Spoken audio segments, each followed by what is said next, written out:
அல்லேலூயா. எத்தனை பேர் சந்தோஷமா இருக்கிறீங்க? அதிகார ஆராய்ச்சி நம்ம பார்த்தோம். அல்லேலூயா. ஒரு அதிகார ஆராய்ச்சி எப்படி இருக்கிறது என்று உங்களுக்கு தெளிவாக ஆவியானவர் என்னுடைய கல்வியாளர் மூலமாக பேசினார். அல்லேலூயா. அது எத்தனை பேர் புரிஞ்சது உங்களுக்கு? அதிகார ஆராய்ச்சி, ஒரு அதிகார ஆராய்ச்சி என்றால் அதுக்குள்ள ஒரு மைய வார்த்தை இருக்கும், இரண்டாவது மைய வசனம் இருக்கும், மூன்றாவது மைய செய்தி இருக்கும், நான்காவது மைய ஜெபம். இங்கிலீஷ்ல சொன்னா சொல்லுவோம், ஒரு கீவேர்டு இருக்கும், கீவேர்ட்ஸ் இருக்கும், keywords and key message. Hallelujah. Keyword இது தினந்தோறும் உடைய வாழ்க்கையில நீங்க எடுக்கணும். ஏதோ உட்கார்ந்துட்டு போயிடுவாங்க. அல்லேலூயா. எவ்வளவுதான் மெசேஜ் கேட்டாலும் அந்த மெசேஜ் என்ன பண்ண முடியாது. எவ்வளவுதான் ஹோட்டல்ல போய் வாங்கி சாப்பிட்டா என்ன பண்ண முடியாது. சரீரத்தில் நிறைய வியாதி இருக்கும். நிறைய மெசேஜ் கேட்டோட சில வியாதி நிறைய வரும். அல்லேலூயா. ஏன்னா மெசேஜ்ல நிறைய மெசேஜ் என்ன இருக்கு. சில கள்ள மெசேஜ் இருக்குது, ஒரு நல்ல மெசேஜ் இருக்கு. நம்ம புரியாம கேட்டுருப்போம். கேட்கறமே இல்லைங்களா? நீங்களே சாப்பாடு செய்து நீங்களே சாப்பிட்டா எப்படி இருக்கும்? எப்படி இருக்கும்? அந்த சாப்பாட்டுல பலன் இருக்கு. அல்லேலூயா. நீங்க செய்யும் போது உங்களுக்கு தெரியும் அது என்னென்ன போடுறது. அதான் சொல்றேன், நீங்களே வலை போடுங்க, நீங்களே பிடிங்க, நீங்களே புசிங்க. புரியுங்களா? ஒரு நாள் ஆண்டவர் சொல்றாரு, எது வரைக்கும் நான் உங்களோட கூட இருப்பேன். என்ன சொன்னார் ஆண்டவர்? எது வரைக்கும் நான் உங்களோட கூட இருப்பேன்னு சொன்னார். அது அப்படின்னா அர்த்தம், ஒரு தாய் சொன்ன பிள்ளையை பார்த்து, மகளை பார்த்து, எது வரைக்கும் நான் உங்களோட கூட இருப்பேன். நீயே என்ன செய்ய, ஒரு வீட்டுக்கு போகிற மகன் நீ என்ன பண்ணிருக்கணும், நீயே சமைக்க தெரிஞ்சிருக்கணும், நீங்க எல்லாமே தெரிஞ்சிருக்கணும். நான் தான் சமைச்சு போடுறேன். அது மாதிரி ஆண்டவர் என்ன சொல்றாரு, நான் உங்களுக்கு எது வரைக்கும் நான் உங்களோட கூட இருப்பேன், நீங்களே எழுதுனா பண்ணும், என்னை போல வேலை செய்யும். அல்லேலூயா. ஏசு என்ன வேலை செய்தாரு? அது என்ன ஊழியம்? ஏழை எளியவர்களை என்ன செய்தார்? சிறுமைப்பட்டவர்களை விடுதலையாக்கினார். அல்லேலூயா. சிறையில் இருக்கிற விடுதலையாக்கி வெளியே கொண்டு வந்தார். அந்த வேலையை யார் செய்கிறது? இயேசு செய்தார். அந்த வேலையை யாருக்கு கொடுத்து போய்கிறார்? இயேசு நம்ம கையில கொடுத்துருக்கிறார். அவர் எழுதின வேதங்களை நாம் என்ன செய்யணும்? சரியாக கற்றுக்கொண்டாதான் அந்த வேலையை செய்ய முடியும். அந்த வேலையை சரியா கற்றுக்கொள்ளனா, சரியாக ஒரு டிரைவரிங் சரியா டிரைவிங் தெரியல அப்படின்னா அவன் பின்னாடி நம்ம உட்கார்ந்தவனா இருக்கும். நல்லா நமக்கு தெரியும் அவருடைய நிலைமை, அவர் எங்க மோத போறான்னு தெரியாது, ஆனா மோதுவார். ஆனால் நீங்களே டிரைவிங் பண்ணணும், எல்லாரையும் நம்பி இருக்கக்கூடாது. இல்லையா? முடியாதது சொல்ல, நீ போய் ராக்கெட்ல போயிட்டு மேல போயிட்டு வாங்க அப்படின்னு சொல்லாங்க. சின்ன சின்ன வேலைகளை நம்ம என்ன செய்யணும், அந்த மாதிரி வேதத்தை அறிந்து மற்றவர்கள் சொல்லுவதாக யாராவது என்கிட்ட, அதாவது என்ன சொல்லுவாங்க, எங்க வெள்ளம் இருக்கிறதோ எங்க சக்கரை இதெல்லாம் பண்ணணும். எருமை வரும் ஒரு வீட்டுல, அவங்க வீட்டுல ஐயா எங்களுக்காக ஜெபம் பண்ணுங்க. எதுக்காக ஜெபம்னு கேட்டேன். நிறைய எறும்பு வீட்டுல வந்துருது அப்படின்னு.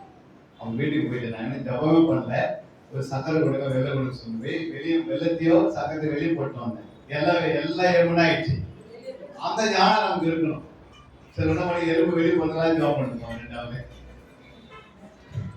தேவையில்லாத ஜெபம். சத்தியத்தை அறிவது சத்தியங்களை விடுதலையா. அப்ப சத்தியத்தை அறிவதுதான் அந்த அதிகார ஆராய்ச்சி. புரியுங்களா? வேதத்துல எத்தனை அதிகாரம் இருக்கு அப்படின்னு சொன்னா 1189. அல்லேலூயா. 1189 அதிகாரம் இருக்கிறது. அது 89 அதிகாரம் சுவிசேஷ புத்தகம். 89 மத்தேயு மார்க்கு லூக்கா வரை கூட்டி பாத்தீங்கன்னா அது 89. அது 89 விட அதை தனியா வச்சிருக்கேன். அல்லேலூயா. அதை நீங்க தினந்தோறும் உங்களுடைய வாழ்க்கையில நீங்க எடுக்கணும். முன்னாடி பின்னாடி வர சந்தை நீங்க கற்றுக் கொடுக்கணும். அந்த மைய வார்த்தை தான் 3 நபரை குறிப்பு எடுத்தீங்கன்னா, எத்தனை நபரை? 3 சுபாவங்களை வெளிப்படுத்த சொல்லியிருக்காரு. அதாவது வார்த்தையை, அது கேரக்டர் கிடையாது, ஆத்மத்துவம் கிடையாது. அந்த வார்த்தையை நீங்க எடுக்கும் போது தெரியும், நல்லா தெரியும், அன்பு அப்படி வரும். சில இடத்துல பாவம் வரும், சில இடத்துல கோபம் வரும், சில இடத்துல எரிச்சலோட வரும். 3 இடத்துல அப்படின்னா தெரியுது. எரிச்சல் என்ன அர்த்தம்? ஆண்டவர் சொல்றாரு, உன்னை எச்சரிக்கிறார், யாரு மேலே நீ எரிச்சல் அடைஞ்சிடாதே. கோபம் 3 இடத்துல வந்தா யாருமே என்ன பண்ணிடாது, கோபப்படாதே. அன்புன்னு வந்தா அன்பாயிரு இன்னைக்கு. புரியுங்களா? இன்னைக்கு வந்து நீ கோபப்பட்டனா சில விதமான பிரச்சனைகள் உங்களுக்கு வரும். அதுல நீ தப்பிப்பதற்கு நான் உங்களோட பேசிட்டேன் அப்படின்னு. நீங்க கோபப்பட்டு அந்த அதிகாரத்தை இருக்கும் 3 இடத்துல அதிகாரத்தை வாசித்திருப்பீங்க. ஆனா அப்படி ஒரு கீ வேர்டை திறவு போல கண்டுபிடிக்க தெரியாதனால ஆண்டவர் எழுதி வச்சிருக்கிறாரு. அப்படி ஏன் 3 முறை எழுதி வச்சிருக்கணும்? தெய்வீகம் என்பது 3ல வருது இல்லையா? தெய்வீகம் எதை குறிக்குது? நம்முடைய ஆண்டவர் தெய்வீகமா இருக்கிறார். எப்படி இருக்கிறாரு? தெய்வீகனா அதுல என்ன இருக்குன்னா 3 இருக்கு. என்ன இருக்குது? பிதா, குமாரன், பரிசுத்தர். இவங்க எப்படி இருக்கிறாங்க? மனுஷிகன்னு சொன்னா அவனுக்குள்ள ஆவியும் ஆத்மா சரீரம் இருக்குது இல்லையா? சாத்தானுடைய செயல் வந்து 3ஆ இருக்கு. வலுசர்ப்பம், கள்ள தீர்க்கதரிசி, அடுத்தது அந்தி கிறிஸ்து. இவங்க 3 பேரும் இந்த பூமியில வேலை செய்து கொண்டிருக்கிறாங்க. அப்ப நீங்க வேதத்தை தெய்வீகமாக எந்த ஒரு காரியத்துக்கும் 2 அல்லது 3 சாட்சி இல்லையா? அப்போ வேதத்துல எந்த அதிகாரம் எடுத்தாலும் 3 7 7 வரும். இதை நீங்க தேடும் போது ஆழமா அப்பமா இருக்கும். ஆனா முடிவு நீ எப்படி ஆயிடும்? கஷ்டமாயிடும் இல்லையா? ஆரம்பம் வாசிக்கும் போது கஷ்டமா இருக்கு. பைபிள் கிளாஸ் படிக்கணுமா? புரியுங்களா? படிப்பு அறிவு இல்லாதவங்க தான் பேதுரு யோவான். அவங்களே டாக்டரேட் பண்ணிக்கிறாங்க இல்லையா? நீங்க படிப்பு அறிவு இருக்குதோ இல்லையோ, நீங்க படிக்க இஷ்டம், உங்களுக்கு வாஞ்சி இருக்கணும், உங்களுக்கு வைராகி இருக்கணும், உங்களுக்கு ஆண்டவர் மேல பிரியமா இருந்தா அவங்க எப்படிப்பட்டதான் படிச்சிருவாங்க. உங்களுக்கு ஆண்டவர் மேல பிரியம் இல்லை, வாஞ்சி இல்லை, வைராகி இல்லை, நீ படிக்க மாட்டீங்க. எவ்வளவு சொன்னாலும் தான் பண்ணிட்டீங்க, படிக்க மாட்டீங்க. அதனால உங்க ஆத்மனா போக போக ஒரு நாள் சபைக்கு வந்தே செத்து போயிடும் இல்லையா? நீங்க நிறைய பேர் ஆலயத்துக்கு போய் ஐயா ஆத்ம சேவை, ஆலயத்துல சரியான சத்தியம் இல்லை. அதனால சிஸ்டர் என்ன பண்ணாங்க? சத்தியத்தை கொண்டு வந்து விதைக்கிறாங்க. புரியுங்களா? ஸ்கூல்ல சரியா டீச்சிங் இல்லாதான் டியூஷன் வைக்கிறோம் நம்ம. புரியுங்களா? டியூஷன் டீச்சர் எதுக்கு வைக்கிறோம்? டியூஷன் டீச்சர் எதுக்கு வைக்கிறோம்? ஸ்கூல்ல கரெக்டா கத்து கொடுத்துருந்தா நம்ம தேவை. அந்த மாதிரி வந்து நிறைய வந்து பைபிள் கிளாஸே வச்சார். ஆண்டவரையும் போதிக்கிற ஒரு ஊழியத்தை வச்சுட்டாரு. மேய்ப்பன் ஊழியம் மட்டும் வச்சுட்டு என்ன பண்ணிருக்கலாம்? எடுத்துருக்கலாம். மீது 4 ஊழியம் தேவையில்லை. ஏன் அவங்களுக்கு போதிக்கிற ஊழியம் வச்சாரு? ஏமா வச்சாரு? சில இடத்துல மேய்ப்பர்கள் தன்னுடைய படிப்பறிவு இல்லாத எந்த ஒரு காலேஜுக்கு போகாம, எந்த ஒரு காலேஜில் படிக்காமையே மேய்ப்பர் வேலை செய்வாங்க. பார்த்துக்கிறீங்களா நீங்க? அது மாதிரி அவங்க எந்த இடத்துல என்ன பண்ணுவாங்க? எந்த யூனிவர்சிட்டி படிச்சிருப்பாங்க. ஆனா நல்லா வேதத்தை போதிப்பாங்க, நல்ல பிரசங்கம் பண்ணுவாங்க, நல்ல செய்தி கொடுப்பாங்க. ஆனா அவங்க டீச்சர் பண்ண மாட்டாங்க இல்லையா? அப்ப அந்த டீச்சர்களை அங்கங்க ஆண்டவர் வச்சிருப்பாங்க. தமிழ்நாட்டில் நிறைய டீச்சர்கள் வச்சிருக்கிறாங்க. நீங்க பாத்தீங்க. அவங்க எடுக்கும் போது எப்படி எடுக்க அன்பு அப்படின்னா டக்குன்னு அன்பாக சொல்லிட்டு சொல்ல மாட்டாங்க. அன்புக்கு அர்த்தத்தை சொல்லுவாங்க. புரியுங்களா? கோபத்துக்கு ஒரு அர்த்தத்தை சொல்லுவாங்க. புரியுங்களா? ஏன் அப்படின்னா வேதத்துல டீச்சர்களுக்கு ஒரு அபிஷேகம் இருக்கிறது போல மேய்ப்பருக்கு ஒரு அபிஷேகம் இருக்கிறது. சுவிசேஷத்துல என்ன இருக்குது? ஒரு அபிஷேகம் இருக்குது. தீர்க்கதரிசிக்கு ஒரு அபிஷேகம். பழைய ஏற்பாட்டுல ஒரு ஆசாரியன் ஒரு சபையை நடத்தினார். ஆனா புதிய ஏற்பாட்டுல ஒரு சபையை நடத்துவதற்கு 5 ஊழியம் தேவைப்படுது. என்னென்ன ஊழியம்? நம்ம ஊழியம் ஃபர்ஸ்ட் அப்போஸ்தலர். புரியுங்களா? அப்போஸ்தலர் சொன்னா அவங்களுக்கு எந்த வீடு வாசல் இருக்காது. என்ன இருக்காது? அப்படி ஒரு அப்போஸ்தலர் தமிழ்நாட்டில் நம்ம பார்க்க முடியும். எல்லாருக்கும் வீடு இருக்கு. அவருக்கு வீடு இருந்ததா? அவருக்கு வீடு இருந்தா அவரே வாடகை வீடு இருந்தார். இன்னைக்கு அப்போஸ்தலர் என்ன சொல்லிட்டு போட்டிருந்தாங்கன்னா அவங்க கல்லா அப்போஸ்தலர்னு நமக்கு தெரிஞ்சிடும் இல்லையா? ஏன்னா கல்லா அப்போஸ்தலர் தான் வீடு வாசல் எல்லாத்தையும் வச்சிருப்பாங்க. அப்போஸ்தலர் தான் என்ன இருக்க? அவங்க சபைக்கு தேவையானதே அங்க போய் என்ன பண்ணுவாங்க? சுவிசேஷம் அறிவிப்பாங்க, சபையை ஸ்தாபிப்பாங்க, சீசர்களை திடப்படுத்துவாங்க, ஊழியர்களை திடப்படுத்தி போயினே இருப்பாங்க இல்லையா? அது அப்போஸ்தலருடைய வேலை. தீர்க்கதரிசின்னு சொன்னா தீர்க்கதரிசின்னு ஒரு ஊழியம் இருக்கு. அந்த ஊழியத்தை நீங்க பார்த்துருக்கீங்களா? எலியாவுக்கு தீர்க்கதரிசி எத்தனை வீடு இருந்தது? எலியாவுக்கு எத்தனை வீடு இருந்தது? எலிசாவுக்கு எத்தனை வீடு இருந்தது? யாருக்கா தெரியுமா? எலிசா வீடு இருந்ததாமா? எலியா. அது தீர்க்கதரிசி தான் இருக்காது. அவங்களுக்கு தீர்க்கதரிசி ஆனா என்ன இருக்காது? வீடு வாசல் இருக்காது. அவங்க இடத்துல உட்காந்துருப்பாங்க. கோடி கோடியா பணம் எடுத்துட்டு வர்றாரு. அப்ப எலிசா உட்காந்துருக்காரு. ஒரு மூட்டை ஃபுல்லா கோல்டு இருக்குது, ஒரு மூட்டை ஃபுல்லா இருக்கு, வெள்ளி இருக்குது, பணம் இருக்குது, எல்லாம் இருக்கு. அவர் குஷ்டரோகியா இருக்கிறார். அவன் வந்து நிக்கிறார், இந்த மாதிரி வந்து உங்களிடத்துல குணமாக நான் வந்தேன் அப்படின்னு. அப்படி தீர்க்கதரிசி எலிசா என்ன சொன்னாரு? அவர் பார்க்கவே இல்லை, ஆனா அற்புதம் இல்லையா? அப்படி ஒரு தீர்க்கதரிசி இருக்கிறாங்களா? அப்படி இல்லை. அப்ப அவன் தீர்க்கதரிசி மேல எங்கவே பார்க்க முடியல. தீர்க்கதரிசி பார்க்க முடியுதா? அந்த மாதிரி தீர்க்கதரிசி நம்ம இதுவரை பார்த்தது இல்லை. அடுத்த ஒரு மேய்ப்பரை பார்த்தோம். எல்லா சபைகளும் நடத்துறது யாரு? மேய்ப்பர். இந்த மேய்ப்பருக்கு ரெண்டு பேர் சப்போர்ட் பண்றாங்க. யார் யாரு? ஒன்று மேய்ப்பருக்கு ரைட் ஹேண்டாக போதகர் என்ன செய்யணும் சொல்லுங்கம்மா, சப்போர்ட் பண்ணணும்.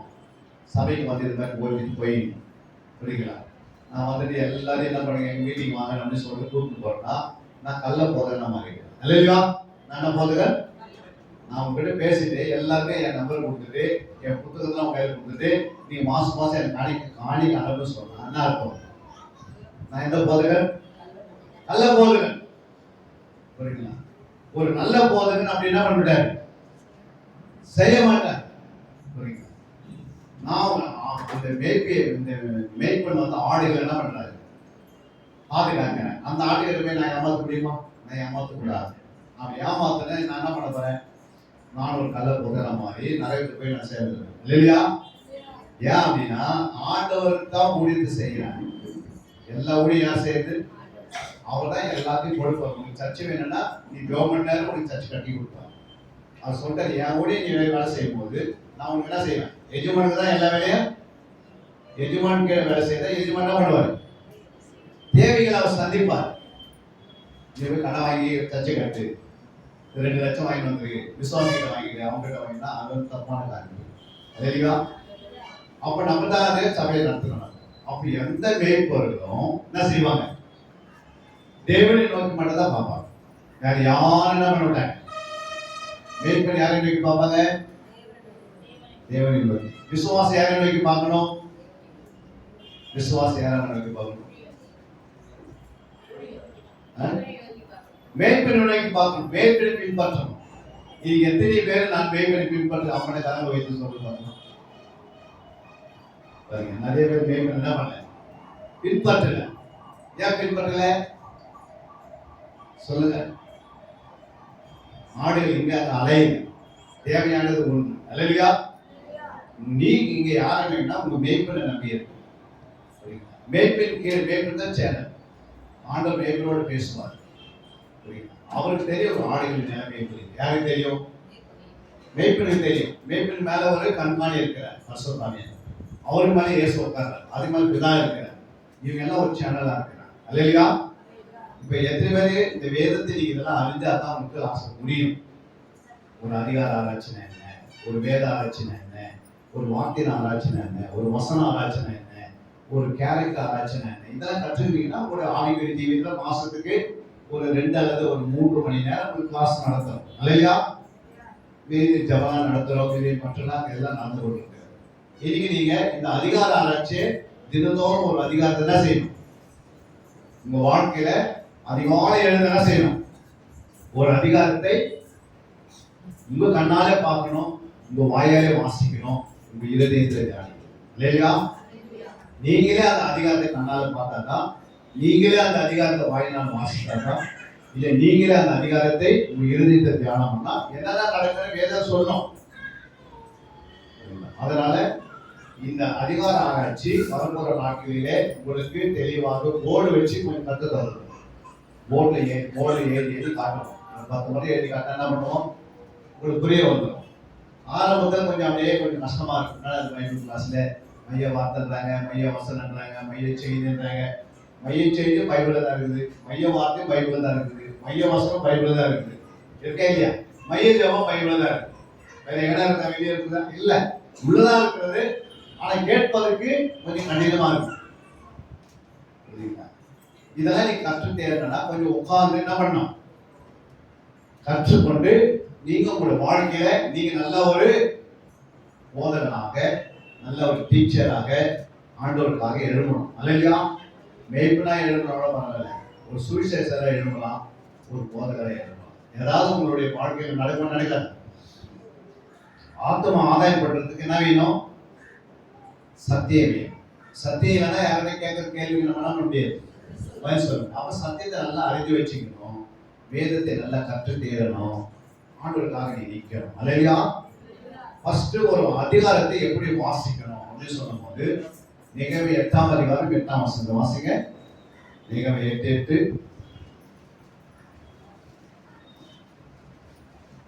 நிகழ்வியா 8:8 வாசிங்க. ஐயா மைக்கில் வாசிப்பது கேளுங்க. அவர்கள் தேவனுடைய நியாயப்பிரமாண புஸ்தகத்தை தீர்க்கமாக வாசித்து அர்த்தம் சொல்லி வாசித்ததை அவருக்கு விளங்க பண்ணினார்கள். அல்லேலூயா.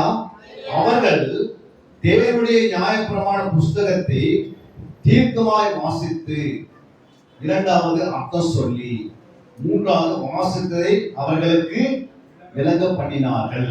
அல்லேலூயா. சபைக்கு இந்த 3 காரியம் மிக அவசியம். ஃபர்ஸ்ட் தீர்க்கமாய் வாசிக்கணும். ஒரு அதிகாரத்தை என்ன செய்யணும்?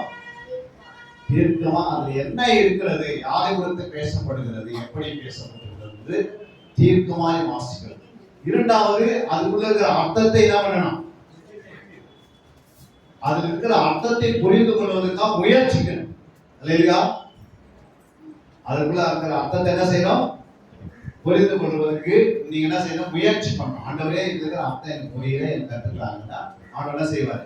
உங்க மேய்ப்பன் மூலமாக இப்படி டீச்சிங்ல நீங்க கற்றுக்கொள்ளும் போது ஆண்டவர் உங்களுக்கு கற்றுக் கொடுப்பார். இல்லையா? அர்த்தம் தெரியாத எத்தனை பேர் கஷ்டப்படுறாங்க. ஒரு டாக்டர் ஒரு மெடிசன் எழுதி கொடுத்துருக்கு, அதை படிக்கிறதுக்கு தெரியாதனால, இல்லை அந்த எழுதுறது என்னன்னு தெரியாத பல டாக்டர்கிட்ட பல மெடிசன் ஸ்டோர்ல கொண்டு போய் நம்ம கொடுக்கும் போது அவங்களுக்கு அர்த்தம் பண்ண என்ன ஆகும்? மாற்றி மாற்றி மெடிசன் கொடுத்துருவாங்க. புரியுங்களா? எழுத்துல சும்மா கொஞ்சம் அப்படி இருக்கிற மாதிரி இருக்கும், புரியாது. இல்லையா? அதனால பல வியாதிகள் வருது. இல்லையா? அது மாதிரி வேதத்தை இந்த நிகழ்வு என்ன பண்ணி இருக்கிறார்? தீர்க்கமாய் வாசிக்கிறாங்க. இரண்டாவது அர்த்தம் சொல்றாங்க. மூன்றாவது வாசித்ததை விளங்க பண்ணினார்கள். அல்லேலூயா. அர்த்தம் சொல்றது, தீர்க்கமா வாசிக்கிறது, விளங்கப்பட்டதுக்கும் 3க்கும் வித்தியாசங்கள் இருக்கிறது. அல்லேலூயா. இப்போ நீங்க லூக்கா 24ஆம் அதிகாரம் 32ஆம் வசனம் 32. லூக்கா 24:32. அப்பொழுது அவர்கள் ஒருவரை நோக்கி, வழியிலே அவர் நம்முடனே பேசி வேத வாக்கியங்களை நமக்கு விளக்கி காட்டின பொழுது நம்முடைய இருதயம் நமக்குள்ளே கொழுந்து விட்டு எரியவில்லையா என்று சொல்லிக் கொண்டு. அப்போ வேத வாக்கியங்களை விளங்கி காட்டினா நடக்குது?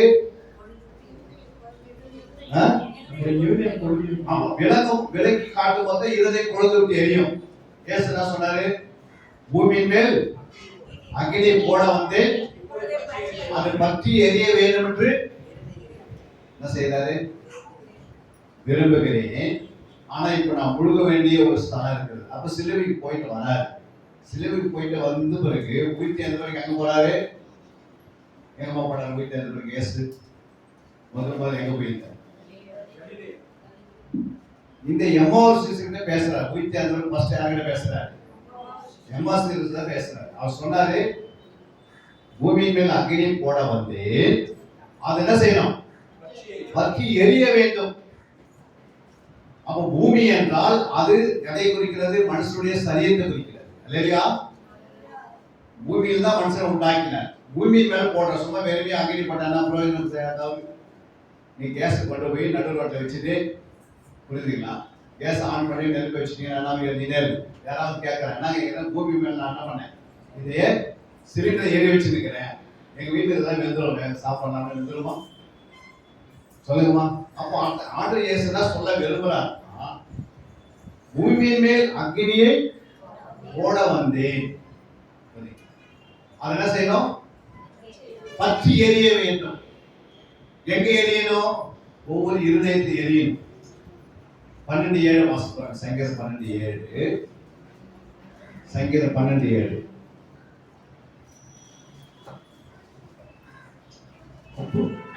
கர்த்தாவே, நீர் அவளை காப்பாற்றி அவளை என்றென்றைக்கு இந்த சந்ததிக்கு விலக்கி காத்துக் கொள்ளும். அது 12:7. 6 வருஷம்.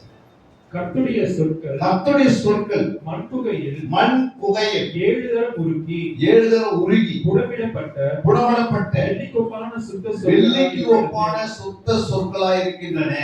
அல்லேலூயா. கர்த்தருடைய சொற்கள் எங்க இருக்குது? கர்த்தருடைய சொற்கள் அவன் வாயில இருக்கு. எங்க இருக்குது? அவனுடைய சொற்கள் எங்க இருக்கு? அவன் வாயில இருக்கிறது. அவன் சொல்றார், பூமியின் மேல் அக்கினி போட வருகிறேன். என்ன சொன்னாரு? பூமியின் மேல் அக்கினி போட. அப்ப அந்த சொற்கள் என்ன செய்யணுமா? அந்த சொற்கள் மண் குகையில், மண் என்ற சரீரம், குகை என்பது இருதயம். அந்த இருதயத்துக்கு போகணும். அல்லேலூயா. அப்ப அந்த இருதயத்துக்குள்ள எத்தனை முறை போனோம்? 7 முறை இந்த வார்த்தைக்குள்ள போனான்னா அது அந்த இருதயம். அந்த இருதயம் சுத்திகரித்து பசுத்தமாகுது. அவன் வாய் எப்படி இருக்கு? வெள்ளிக்கு ஒப்பான வாயா மாறும். வெள்ளி பார்த்துருக்கிறீங்களா நீங்க? புதுசா வாங்கும்போது கடையில் எப்படி இருக்கு வெள்ளி? அந்த மாதிரி இப்போ வார்த்தை வாய் எப்படி வரும்? இந்த வசனத்தை பேசினா பல பல பல பல வரும். புரியுங்களா? அப்படி சொல்ல உங்களுடைய காது செவியில் என்ன பண்ண கிழித்து கொண்டு உள்ள போகும் இருதயத்துக்கு. அல்லேலூயா. அந்த அளவுக்கு இந்த வசனம் வந்து இருதயத்துக்கு என்ன பண்ணிருக்கணும்? மண்ன்றது சரீரம், புகை என்பது இருதயம். இந்த இருதயத்துக்குள்ள போகணும். ஏன் இருதயத்துக்குள்ள போகணும்? வசனம் வந்து ஏன் இருதயத்துக்கு போகணும்? சொல்லுங்கம்மா. வசனம் ஏன் இருதயத்துக்கு போகணும்? கலாத்தியர் 5ஆம் அதிகாரம் 18ஆம் வசனம் வாசிங்க. கலாத்தியர் 5, 17, 18 வாசிங்க.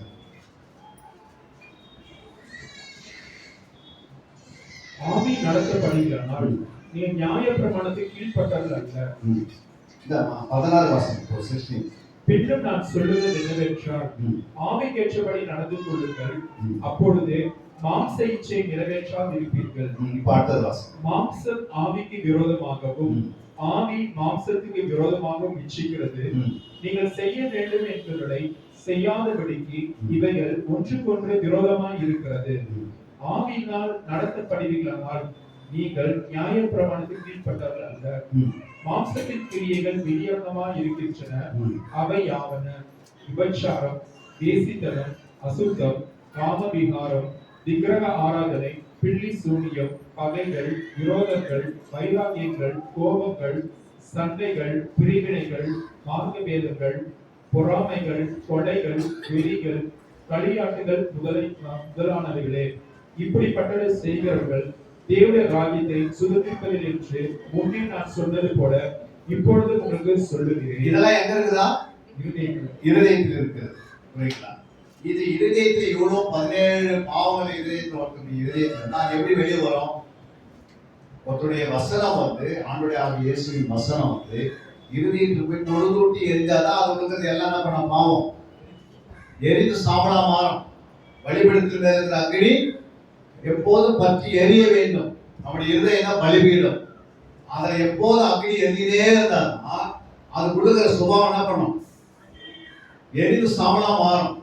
உள்ளுகிற சுபாவம் 17 பாவங்கள்ல 4 பாவம் மன்னிக்கப்பட்டது, 4 பாவம் அழிக்கப்பட்டது, 13 பாவம் உள்ள விட்டான் ஆகும். என்ன ஆகும்? கோபம் அப்படியே தான், எரிச்சல் அப்படியே இருக்கு. அதெல்லாம் யார் அழிக்கிறது? அதை அழிக்க வேண்டிய வேலை யாருக்கிட்ட இருக்கு? இயேசு ரத்தம் செல்லுல செஞ்சிட்டாரு. ஜீவத்தை தண்ணீரை அவர் ஜலத்தையும் கொடுத்துட்டாரு. அதுக்கு ஆவியை விட்டாரு. வேதத்தை எது கையில கொடுத்துட்டாரு. ஆவியானவர் அனுப்பிட்டாரு. அப்புறம் போதுமான அளவுக்கு ஒரு கைப்பரை கொடுத்துட்டாரு. இன்னும் 10வது போக போதகளை அனுப்பிட்டாரு. மறுபடியும் அந்த பாவம் உள்ள இருக்கு. அந்த பாவத்தை யார் எடுக்கிற வேலை? உங்க வீட்டுல ஒரு மூட்டையில ஒரு விக்கிரம் இருக்கு, கட்டி வச்சிருக்கிறீங்க. குத்து விளக்கு. அந்த குத்து விளக்கு ஒரு நாள் விக்கிர ஆராதனை செய்யுது. இப்ப அது முடியாதான் இருக்கு. அதை எடுத்து யார் வெளியே போடுவாங்க? அது அங்கேயே இருக்கிறத சாபம் என்ன பண்ணும்? இருக்கும். அந்த சாபத்தை யார் எடுக்கிறது? பாஸ்பரத்தை எடுப்பாரு. இல்ல ஏசப்பா வந்து எடுத்து போயிடுவாரு. அதை யார் எடுத்து போடணும்? அவன் தான் எடுத்து போடணும். எது இருக்கணும் அது வீட்டில் இருக்கணும், எது இருக்கக்கூடாது அவங்ககிட்ட தான் இருக்குது. அதே போல ஒரு இருதயத்தில் இருக்கிறது உங்கள்கிட்ட தான், அது இல்லாதது உங்கள்கிட்ட தான். நீங்க அதை முயற்சி பண்ண அழிக்கலாம். அழிப்பதற்கு வசனம் இருக்கிறது, அழிப்பதற்கு இயேசு ரத்தம் இருக்கிறது, அழிப்பதற்கு ஜபம் இருக்கிறது, அழிப்பதற்கு ஸ்துதி ஆராதனை இருக்கிறது, அழிப்படுறதுக்கு சொல்வதற்கு ஆட்கள் இருக்கிறாங்க. இப்போ யாராவது வச்சு நம்ம டியூஷனாவது படிச்சு என்ன பண்ணிக்கணும், இருதயத்தை வந்து காலி பண்ணணும். இருதயத்துல எல்லா சுபாவங்களும் அழிக்கப்படுவதற்கு டைரக்டா அழிக்க முடியாது. அவங்க முயற்சி தான் முடியும் இல்லையா? அவங்க உட்கார பைபிள் எவ்வளவு நேரம் உட்கார்றீங்களோ அவ்வளவுதான் இருக்கும் உங்களோட வாழ்க்கை. புரியுங்களா? வேதத்தை எழுதி நம்ம கையில கொடுத்துட்டாரு. ஒரு நாள் மரண சந்திப்புக்கு நம்ம மனவாட்டியே மாறணும். ஆண்டவர்கிட்ட போய் மனவாட்டியை இருக்கணும். நம்ம குழந்தைகளாக தானே பண்ணுறாரு, மனவாட்டியை எடுத்துப்பாரு. சொல்லுமா, உங்க வீட்டில் பொண்ணு ஒரு பெண் குழந்தை பிறந்து 25 வயசான குழந்தை மாதிரி பேசுச்சுன்னா அந்த அந்த அந்த அந்த பெண்ணை வந்து நம்ம திருமணம் செய்ய முடியுமா? முடியாது. முடியாது. மாப்பிள்ளை வீட்டுக்காரர் கேட்கிறேன், நம்ம எங்க வீட்டுக்கு வர ஆசையா இருக்குது அப்படின்னா, இல்லை எங்க அம்மா கிட்டே நானே பத்து தூங்கணும் அப்படின்னு என்ன பண்றேன்? அந்த பெண்ணை வந்து எப்படி மாத்திருக்கணும்? 25 வயசுல சொல்லுங்கம்மா. உலகத்துல 25 வயசுலயே டாக்டர் ஆகி அவன் 10 ஆபரேஷன் பண்ண ஆரம்பிச்சான். 25 வயசு ஒரு குழந்தை பெற்றெடுத்து 25 வயசுல என்ன ஆயிரம் ஆபரேஷன் பண்றாங்க. ஆனா நம்ம 25 வருஷம் நம்ம சபையில உட்காந்து எப்படி இருக்கிறோம்? ஆபரேஷன் கத்தி எங்க இருக்குதுன்னு தெரியல. அல்லையா? ஆவிக்குரிய கத்தி எங்க இருக்குது? வசனம் தான் ஆவியின் பட்டயம். பட்டயத்தை நீ உள்ள அனுப்பலனா எந்த சும்மா மாறாது. வசனம் வந்து சும்மா நேரம் உள்ள போய் அனுப்பினாரு, டக்கு டக்கு கற்பனையில் எடுக்காது. புரியுங்களா? வசனம் உள்ள போகணும். அந்த வசனத்தை எவ்வளவு வேகமா போதும் அவ்வளவு வேகம் பிசாசு எடுக்க முயற்சி. அந்த வசனத்தை நீ ஜபத்தினால காத்து பல மணி நேரம் தேவ சமூகத்தில் உட்கார்ந்து அது தியானம் பண்ணும் போது தான் என்ன பண்ணுது? உன்னுடைய சொந்தமான உன்னுடைய ஆத்மா இருதயத்துக்கு கூட வசனம் போகும் இல்லையா? ஃபர்ஸ்ட் சரீரமாக இருதயத்துக்கு போய் ரெண்டாவது எங்க போகுது? ஆத்மாக்குள்ள ஒரு இருதயம், அதுல டிரான்ஸ்ஃபர் ஆனாதான் பிசாசு அதுக்குள்ளே எழுதி இல்லையா? அந்த இடத்துக்கு போவதுதான் தியானன்ற. அந்த இடத்துக்கு போவதுதான் வேதத்தை ஆராய்ந்து பாருங்க இயேசு சொல்றாரு. வேத வாக்கியங்களா ஆராய்ந்து பாருங்கள் அப்படின்னு யார் சொன்னாரு? அப்படி யாருமா சொன்னது? இயேசு சொன்னார். இயேசு சொன்னது எத்தனை பேர் கடைபிடிக்கிறாங்க? எத்தனை பேர் நீங்க வேதத்தை ஆராய்ந்து பாருங்க? அவங்க மட்டும் கரையில உயர்த்தி பார்க்கணும். இயேசுன்ற அற்புதம் மட்டும் வேணும்னு வந்து உட்காந்து ஏதாவது ஒரு அற்புதம் செய்யும். வேத வாக்கியங்களை அவர்கள் ஆராய்ந்து பார்த்ததுனால என்ன மாறிட்டாங்க? நல்ல குணசாலியா மாறினாங்க. எஸ்ரா வேத வாக்கியங்களை ஆராய்ந்து பார்த்து தன் இருதயத்தை பக்குவப்படுத்தினார். நம்ம இருதயங்களை வேத வாக்கியங்களை நம்ம ஆராய்ந்து பார்க்கிறோமா?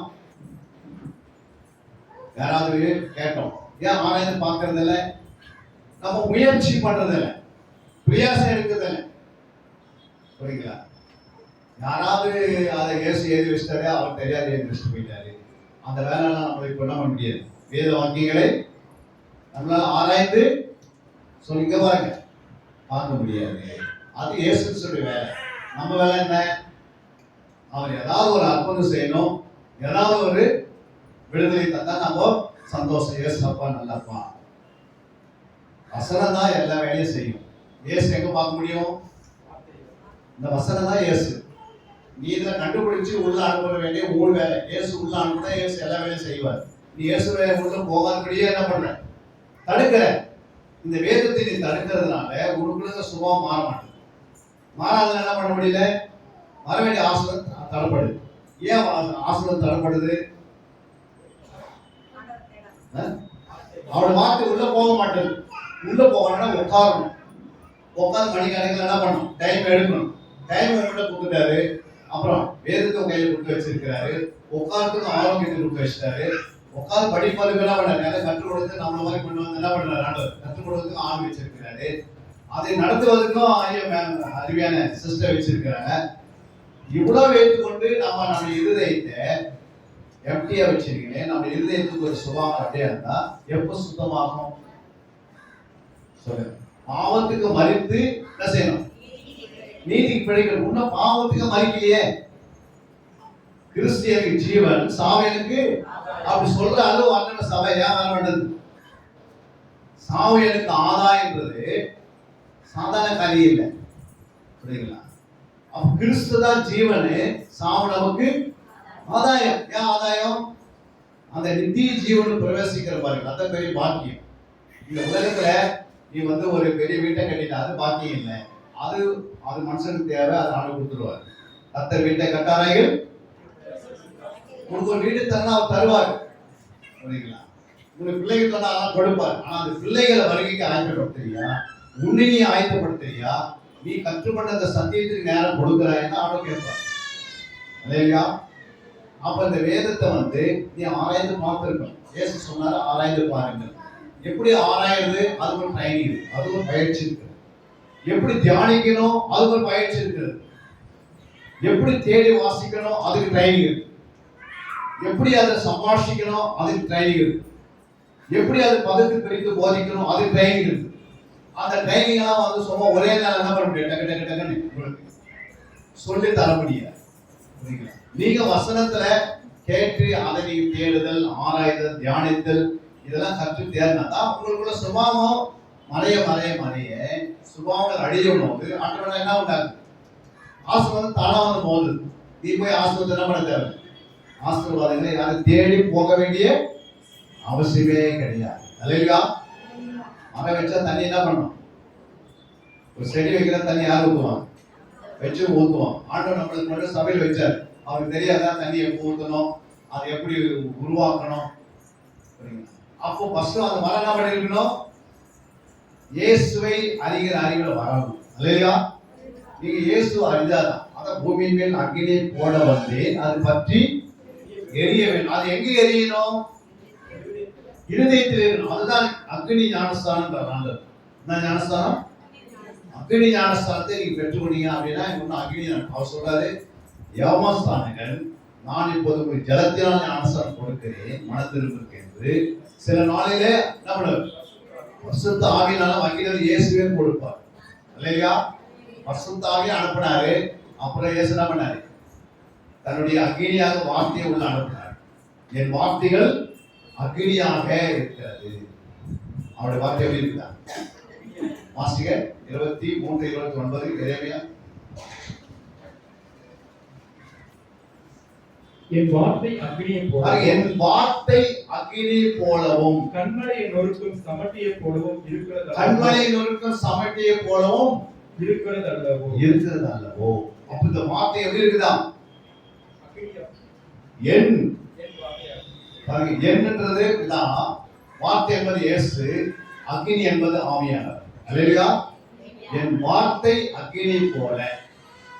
அப்ப என்னன்றது என்னது? என் யாரு? பிதா. வார்த்தை என்பது இயேசு. அந்த இயேசு என்ன பண்ணிட்டாரு? மரித்து உயிர்த்தெழுந்தவருக்கு அக்னியா மாறிட்டார். அல்லேலூயா. ஃபர்ஸ்ட் வார்த்தைகள் எப்படி இருந்தது பைபிள்ல?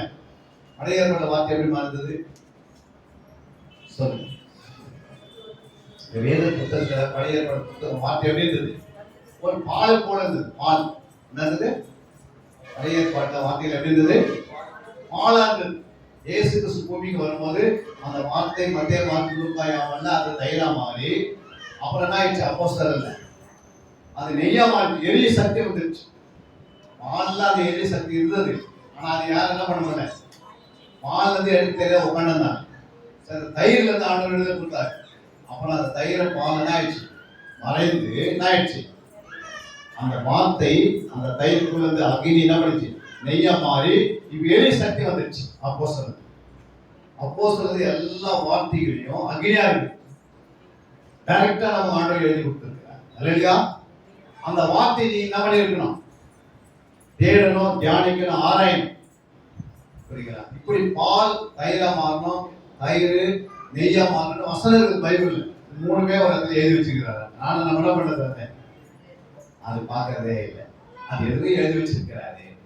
நமக்கு அதுக்கு ஒரு அது என்ன பண்ண அதுக்கு கிடைச்சிச்சுன்னா பார்க்க கத்துக்கிறோம் நினைக்கிறேன். அல்லேலூயா.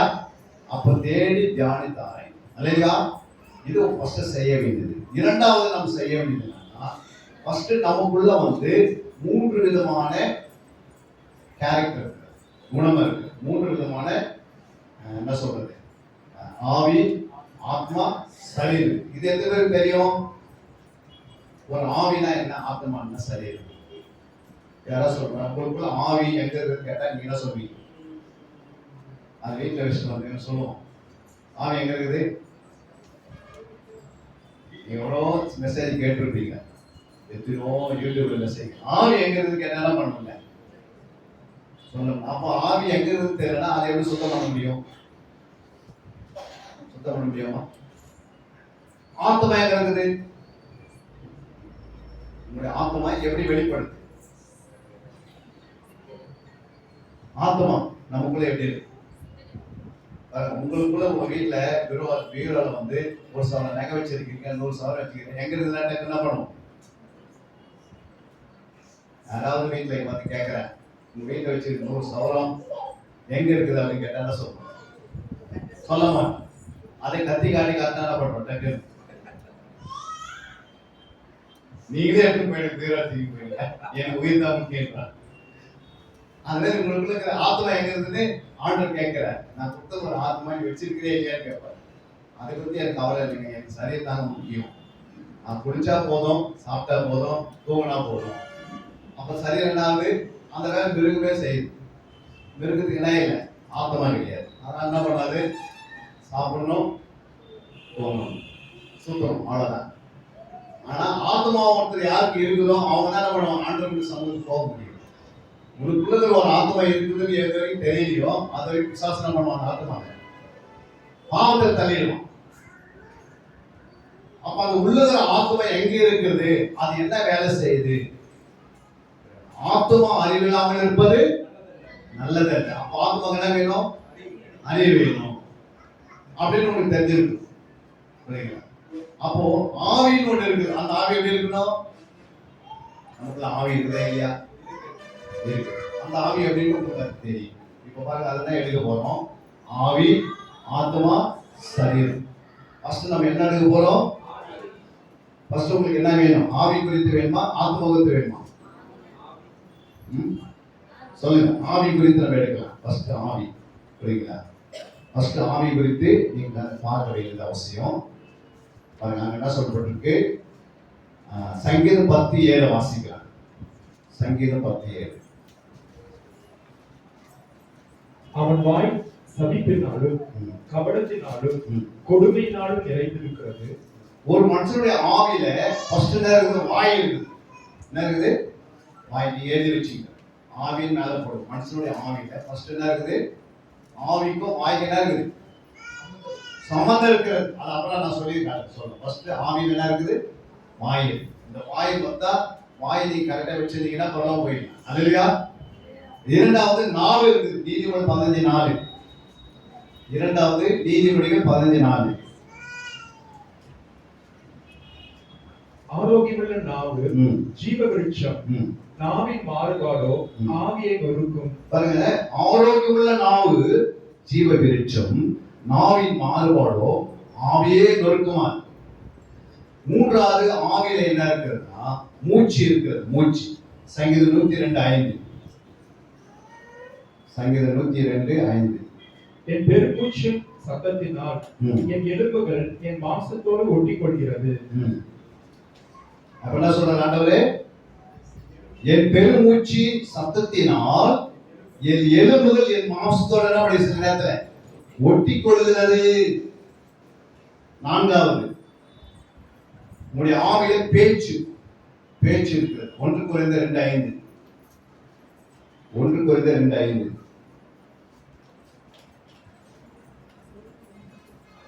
என் பேச்சும் என் பிரசங்கமும் மனுஷ ஞானத்துக்குரிய நயவசமுள்ளதாயிராமல் ஆவியினாலும் பலத்தினாலும் உறுதிப்பட்டதா இருக்கும். என் பேச்சும் என் பிரசங்கமும் மனுஷ ஞானத்துக்குரிய நயவசனமா உள்ளதாயிராமல் ஆவியினாலும் பலத்தினாலும் உறுதிப்படுத்தப்பட்டதா இருக்கிறது. அல்லேலூயா. அப்போ என் பேச்சு என் பிரசங்கம். ஐந்தாவது பிராணன். ஆவியில் என்ன இருக்கிறது? பிராணன். சங்கீதம் 31:10. சங்கீதம் 31:10. என் பிராணன் சஞ்சலத்தினாலும் என் வருஷங்கள் தவிப்பினாலும் கழிந்து போயிற்று. என் அக்கிரமத்தினாலே என் பலன் குறைந்து என் எலும்புகள் உலர்ந்து போயிற்று. என் பிராணன் சஞ்சலத்தினாலும் என் வருஷங்கள் தவிப்பினாலும் கழிந்து போயிற்று. என் அக்கிரமத்தினாலே என் பலன் குறைந்து என் எலும்புகள் உலர்ந்து போயிற்று. அல்லேலூயா. ஆறாவது, இந்த ஆவில என்னன்னு அதை சொல்றான். ஆறாவது, மனுஷனுடைய ஆவியில, மனித ஆவியில என்ன இருக்குது? ஆவி இருக்கிறது. அது ஆவி எப்படி இருக்குது? யோபு 7:11. யோபு 7:11.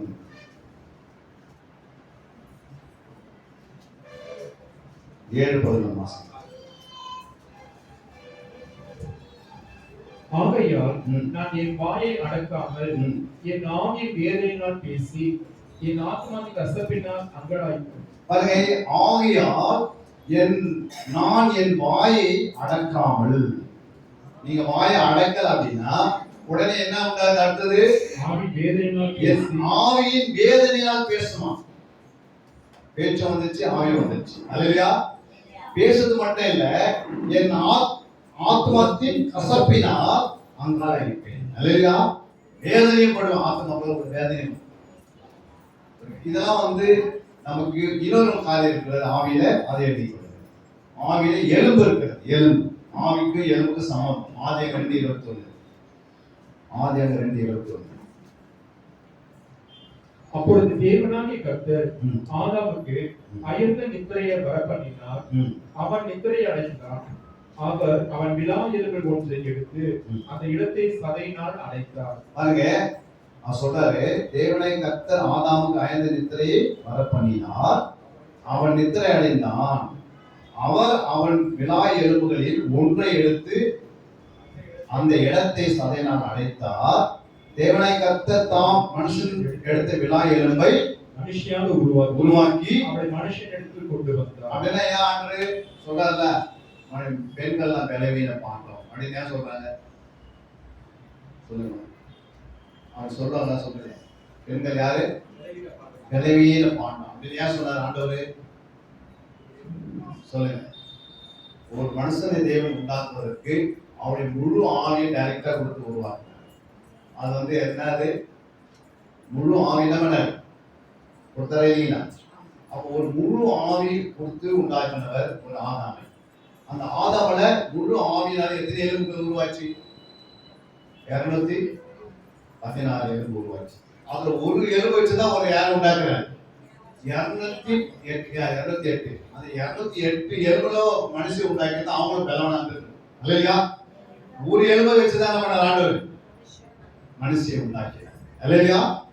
அப்போ ஆண்டவர் வந்தாங்க, பெண்ணை உண்டாக்கும் போது ஜீவ சுவாசத்தை தான் பண்ணல, ஊதல. ஏன் ஊதல? எலும்பேக்குள்ள ஆவி இருக்கு. என்ன இருக்கிறது? அதான் எலும்புகள் வந்து உடைந்த பிறகு நீங்க அது சரியா கட்டணும், அப்படியே என்ன பண்ணிடாது, அப்படியே ஒட்டிக்கும். ஏன்னா அதுக்கு கனெக்ஷன் வேகமா வேலை செய்யும். இல்லையா? வார்த்தைக்கும் எலும்புக்கும் சம்பந்தம் இருக்கிறது, பேச்சுக்கும் எலும்புக்கும் சம்பந்தம் இருக்கிறது. புரியுங்களா? சில நேரத்துல யாராவது தேவையில்லாத வார்த்தை பேசினாங்கன்னா, நீங்க செய்யாத காரியத்தை உங்களுக்கு யாராவது பேசினாங்கன்னா உங்க ஆவி ஏற்றுக்கொள்ளாது. அப்போது உங்க ஆவியே உழந்து போயிடும். அப்ப எலும்பு நம்ம உழந்து போகும். அதனால எலும்புல நிறைய வியாதிகள். இல்லையா? அதாவது ஆண்டு சொன்ன நற்செய்தி எலும்புகளை புஷ்டியா. நல்ல செய்திகளை கேட்டீங்கன்னா எலும்பு விட எந்த டாக்டர் நீங்க போக வேண்டிய எலும்பு டாக்டர் போய் நிற்க வேண்டிய அவசியம் கிடையாது. என் மூட்டு வலி, அந்த வலி, இந்த வலி. ஏன் சொல்றேன்னா அந்த நற்செய்தி என்ன பண்றதில்ல, நிறைய கேட்க மாட்டாங்க. துச்செய்தி கூட நிறைய கேட்கறதுனாலதான் அவங்களுக்கு ஏகப்பட்ட வியாதி சரித்திரம் வந்துருது. எலும்புல வியாதி வந்த பிறகு அவங்க நடக்க முடியாது, உட்கார முடியாது, எழுத முடியாது. ஏன்னா நற்செய்தி நீ உள்ள வாங்கணும்னா நீங்க தான் வேதத்தை செய்யணும். காலையில இருந்து ஒரு அதிகாரத்தை வாசிக்கணும், நைட்ல அதை தியானிக்கணும், மறுபடியும் காலையில வாசிக்கணும், தியானிக்கணும். காலைல 1 மணி நேரம், இரவுல 1 மணி நேரம், காலையில 1 மணி நேரம், இரவுல 1 மணி நேரம், 365 நாள் நீங்க கொடுத்தீங்கன்னாவே அதை விட 730 மணி நேரம் ஆயிடும். எத்தனை மணி நேரம்? ஒரு நாளைக்கு காலையில 1 மணி நேரம், சாயந்தரம் இரவுல 1 மணி நேரம் கொடுத்தீங்கன்னா நல்லா எலும்பு வந்து புஷ்டியா இருக்கும். அல்லையா? எலும்பு நல்லா இருந்தா அதுக்குள்ள இருக்கிற அந்த மாஞ்சல் சொல்றாரு, அது போய் என்ன பண்ணுது? ரத்தத்தை நல்லா ஸ்ட்ராங் படுத்தி. அல்லையா? அவங்க அந்த ரத்தத்தை செய்ய அதுக்கு அந்த ரத்தத்தை உருவாக்குறதுனால அப்போ ஆதாமுடைய ஜீவ சுவாசம் ஆண்டு ஊதுறாரு மண்ணில். ஜீவ சுவாசம் தான் உண்டாகுது. முதல்ல என்ன உண்டாச்சு? அதாவது ஆதாமுடைய மண்ணின் சரீரத்தை ஆண்டவர் என்ன பண்ணார்? ஜீவ சுவாசம் ஊதினார். ஊதுறது என்னாவது? ஃபர்ஸ்ட் இடத்துக்கு ஆத்மா உருவாது, ஃபர்ஸ்ட் இடத்துக்கு எலும்பு உருவாகும். அதுதான் ஒரு தாயின் கருவறை எலும்பு எப்போ உருவாகுது? அப்பயே உருவாகுது. பல மாதங்கள் ஆகணும், பல நாட்கள் தள்ளணும். அதே போல அந்த எலும்பு வந்து உறுதியா இருக்காது. ஒரு ஒரு ஒரு பிள்ளைக்கு வந்து உறுதியா அப்படியே எலும்பு நின்றுச்சுன்னா, ஸ்ட்ராங் ஆயிடுச்சுன்னா அவங்க குழந்தை பெற்று எடுக்கவே முடியாது. அது ஒரு ரப்பர் மாதிரி அப்படியே என்ன பண்ணாது வேண்டாம். அது வெளியே வந்திருந்து அது என்ன பண்ணும், ஃபுல் தாக்கம், அதுக்கு காற்று பட்டிருக்கு, இந்த ஆவி ஆண்டோட ஆவி தான் அது பலப்படுது இல்லையா? அப்போ ஆவியை ஊதுறாரு. இப்போ மனுஷனுடைய சரீரத்தில் மண்ணுல போகுது, மண்ணுக்குள்ள போயிடுச்சு சுவாசம். மண்ணுக்குள்ள பண்ணா ஃபர்ஸ்ட் அது என்ன பண்ணுது, எதை உருவாக்குது, எலும்பு உருவாக்குது. ஏன்னா எலும்பு உருவாக்குறது ரத்த கத்தை எல்லாம் வரும். அந்த ஆவி உருவாகி அப்படியே கிறிஸ்துவின் சாயல் என்ன பண்ணுது, உள்ள ஆத்மாவும் உள்ள வரும் இல்லையா? ஆண்டுடைய ஆத்மா எங்க போகுது, அவனுடைய ஆத்மா அந்த மனுஷனுக்குள்ள வருதா இல்லையாப்பா? அவனுடைய ஆவி உள்ள வரும்போது அவனுடைய ஆத்மா உள்ள வந்துருக்கு, ஆவியோட நினைச்சினாங்க. எலும்பெல்லாம் உருவாக்கி ரத்தம் எல்லாம் உருவான பிறகு ஆத்மா உள்ள உருவாகும். உடனே குழந்தைக்கு கருவுல ஆத்மா உருவாகுமா? எத்தனை வருஷம் வந்து ஆத்மா உருவாகுறதுக்கு? ஒரு குழந்தைக்கு ஆத்மா எப்போ உருவாகுது, எப்பமா உருவாகுது? ஆத்மா உருவாகலாம், அது என்ன பண்ண முடியாது, எது சொன்னாலும் புரியாது இல்லையா? அந்த ஆத்மா ஸ்டாண்டர்ட் ஆகிறதுக்கு பல நாள் ஆகும். ஆனால் எப்போ உருவாகுது தாய் கரு, அதை குறித்து விவசாயிகளை போய் நீங்க வாசித்து பார்க்கணும். ஆவி எப்போ உருவாகுது, ஆத்மா எப்படி பலப்படுகிறது, எல்லாமே ஆண்டவர் எழுதி வச்சிருக்கிறார். உன் ஆத்மா வாழ்கிறது போல நீ எல்லாத்தையும் வாழ்ந்து சுகமா இருக்கிறார். புரியுதா? அப்ப இந்த ஆத்மான்றது செகண்ட் ஸ்டேஜ். ஃபர்ஸ்ட் வந்து ஆவி. ஆவியில் எத்தனை காரியம் சொன்ன நானே 7 காரியம் சொல்லியிருக்கேன் இல்லையா? அது என்ன செய்யுது, அந்த ஆவி நமக்கு ஆவி என்ன பண்ணுது, ஃபர்ஸ்ட் ஆவியில் இந்த வார்த்தைகள் உள்ளது. இந்த வாயில வார்த்தை இருக்கிறது, அதுக்கு அடுத்தது நாவு இருக்கிறது, அந்த நாவுக்கு அடுத்தது மூச்சு இருக்கிறது, மூச்சுக்கு பிறகு பேச்சு இருக்கிறது, பேச்சுக்கு பிறகு பிராணம் வருது, பிராணத்துக்கு ஆவி எலும்பில் இருக்கிறது. வேதத்தில் உள்ள ஆவியின் 7 படிகளை குறித்து நம்ம படிக்க இது 7 படியா மாறுது. பிராணன் தான் ஆவி. பிராணன், ஆவி, எலும்புகள், அடுத்தது வாய், வார்த்தை, பேச்சு, சொல்லு, அதுக்கு அடுத்தது மூச்சு, பிராணம். இதெல்லாம் பார்த்தீங்கன்னா ஒன்று பின்னாடி ஒன்று இருக்கு. இப்போ நீங்க அதை குறித்து நம்ம எடுக்க போகிறோம். இப்போ ஃபர்ஸ்ட் நம்ம என்ன எடுத்தோம், வாய். இப்போ வாய் பாருங்க, எப்படி ஒரு மனுஷனுடைய வாய் வந்து சங்கீதம் 106:33 வாசிங்க. சங்கீதம் 136:33. அவர்கள் அவன் ஆவியை விசனப்படுத்தினாலே தன் உதறினால் பதறி பேசினான். என்ன சொல்றாரு? 106:33ல அவர்கள் அவன் ஆவியை விசனப்படுத்தினாலே தன் உதடுகளினால் பதறி பேசினான். புரியுங்களா? 32 வாசிக்கும் போது மேய்ப்பானின் தண்ணீரிடத்தில் அவள் கடுங்கோபம் மூட்டினார்கள், அவர்கள் நிமித்தம் மோசேக்கு பொல்லாப்பு வந்தது. பாருங்க, கடும் கோபம். ஜனங்க என்ன பண்றாங்க, இப்போ சீக்கிரமா எனக்கு தண்ணீர் கொடுங்க, தண்ணீர் கொடுங்க, தண்ணீர் குடிங்க. நம்ம என்ன பண்றாங்க, குழந்தை கூட பாருங்க சில நேரத்துல கொடுன்னு கேட்கும் போது அம்மா என்ன பண்றாங்க, ஆமா ஆவியில என்ன பண்றாங்க, ஆவியில விசனப்படுத்துறாங்க. புரியுங்களா? சிலவன் நம்ம தேவையில்லாத வார்த்தை பேசும்போது ஆவி விசனம் அடையும் போது என்ன உண்டாகுது, உதடுகளினால் பதறி பேச முடியும். பேச வேண்டியது பேச மாட்டாங்க. இப்ப விசனப்படுத்தினால என்னாச்சு, பேச வேண்டியதா பேசும் இல்லையா? அப்போ இதுல என்ன வந்துருச்சு, ஆவி, உதடு, பதறி பேசுங்க, 3 வந்துருப்பாங்க. அப்போ அவன் ஆவிய உங்களுக்குள்ள யாராவது விசனப்படுத்தினாங்கன்னா பேச்சு ஏற்று உடனே கடு கோபையா வருது. மோசேக்கு நிதானே இல்லை சபை அல்லையா? இப்பயே நேத்தா வாக்குத்தத்தம் கொடுத்தாங்க, நாளைக்கு என்ன வேணும், இன்னைக்கு கல்யாணம் ஆச்சு, நாளைக்கு என்ன வேணும், குழந்தை. ஒரு 5 வருஷம் தள்ளிச்சுன்னா என்ன பண்ண 10 ஹாஸ்பிட்டலுக்கு போய் 20 கேட்டு வந்துருவோம். புரியுங்களா? தேவன் மேல நம்பிக்கை இல்லை. தேவன் மேல என்ன இல்லை, நீதி பொறுமையே இல்லை. தேவன் மேல என்ன இல்லை, விசுவாசம் இல்லை, உறுதியா இல்லை, ஜபத்தில் நிறுத்திடல. அவருக்கு தெரியும் எப்போ கொடுப்பாரு, எப்போ செய்வாரு. அந்த நிதானம் நமக்குள்ள வரணுமே. மோசேக்குள்ள வந்து பேசும்போது மோசே யாரு, சாந்த குணமும் அவர் என்ன வைக்கிறார், பேர் எடுத்துக்கிறார் ஆண்டுகிட்ட. இது ஒரு காரியத்தை தான் விசுவாசம் என்ன பண்ணலாம், காணாம தேசத்துக்குள்ள நுழையாதவரை தடுத்துட்டான். இந்த ஆவியை விசனப்படுத்துகிறாங்க. இந்த ஒரு வார்த்தை வச்சு விசாசனை பண்ணான். டெட் பாடி அவனுடைய மோசையோட பாடி அடக்கம் பண்ணாதுன்னு தடை பண்ணான். பண்ணனா இல்லையா? எத்தனை பேருக்கு தெரியும்? நிறைய பேருக்கு தெரியும் இல்லையா? மோசையை அடக்கம் பண்றதுக்கு கொண்டு போனா புரியுங்களா? விசாசம் நிற்கிறான், இந்த பாடி என்னுடையது இல்லையா? நம்ம கூட உலகத்துல இருந்து பழைய சும்மா அப்படியே இருந்துச்சுன்னா, நான் ரசிக்கப்பட்டு வந்திருக்கு, நீங்க ஆண்டுக்குள்ள வந்துட்டீங்க, மறுபடியும் நம்ம வீட்டுக்கு அடிக்கடி போய் நம்ம அதே வளர்ப்பாங்க, அதே செயல்படுவாங்க.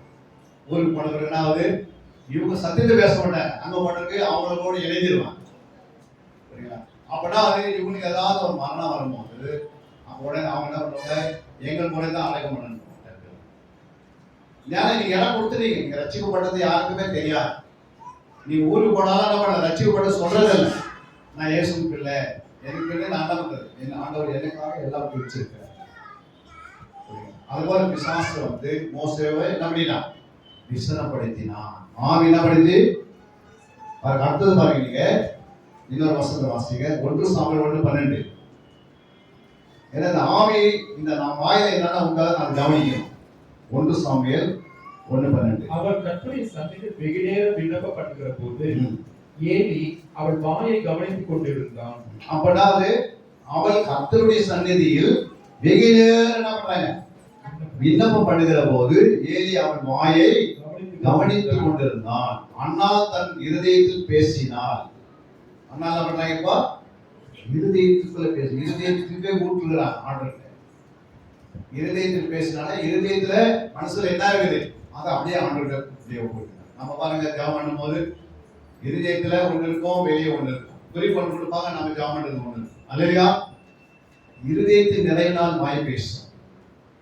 ஜெபம் என்பது உங்க இருதயத்துல இருதயம் உடைந்து நீ ஜெபம் பண்ணும்போது ஜெபம் டக்குன்னு கேட்கப்படுது இல்லையா? அடுத்து பாருங்க, அடுத்த வசனம், இன்னொரு வசனம் வாசிக்கும். மத்தேயு 15:11. மத்தேயு 15:11. வாய்க்குள்ளே போகிறது மனுஷனை தீட்டுப்படுத்தாது, வாயிலிருந்து புறப்படுகிறது மனுஷனை தீட்டுப்படுத்தும் என்றார். வாய்க்குள் போகிறது மனுஷன் என்ன பண்ணாது, தீட்டுப்படுத்தாது, வாயிலிருந்து புறப்படுகிறதே மனுஷனை தீட்டுப்படுத்தும். அப்ப தீட்டுப்படுத்துறதுக்கு ஏற்ற மாதிரி நம்ம வார்த்தைகள் வரது சான்ஸ் புரியுங்களா? மற்ற தீட்டுப்படுத்துற மாதிரி. தீட்டுனா என்ன, அவங்க செய்த நன்மைகளை பேசாத நம்ம என்ன பண்ண, சில நேரத்தில் அவங்க செய்த குறைகளை அதிகமா பேசுவோம் இல்லையா? 10 நன்மைகள் செய்திருப்பான், ஆனா ஒரு தவறு நடந்திருக்கும், அதோட அவங்களோட பேச மாட்டாங்க. 10 நன்மைகளை செய்திருப்பாங்க, ஒண்ணு குறைஞ்சிருக்கும், அவங்க வீட்டுக்கே போக மாட்டாங்க. அதை நேசிக்கவும் அவங்களால முடியாது. 11வது நன்மையா தீமையா வந்துருச்சு. அப்போ நம்ம எத்தனை பேர் அந்த மாதிரி, எத்தனை பேருக்கு மன்னிக்காம அப்படியே சுத்தி நடக்கும். ஒண்ணு குறைஞ்சிருப்பான், ஒண்ணு தப்பா பேசியிருக்கலாம், அதை ஏற்றுக்கொள்ள முடியாது. ஒரு நிறைவு இருக்கிற இடத்துல என்ன இருக்கும், குறைவு இடத்துல நிறைவு வரும். அப்போ ஒவ்வொரு வாயும் வார்த்தைகளும் கவனமா இருக்கிறன்னு ஆண்டு சொல்றாரு. அடுத்து இன்னொரு வசனம் பாருங்க,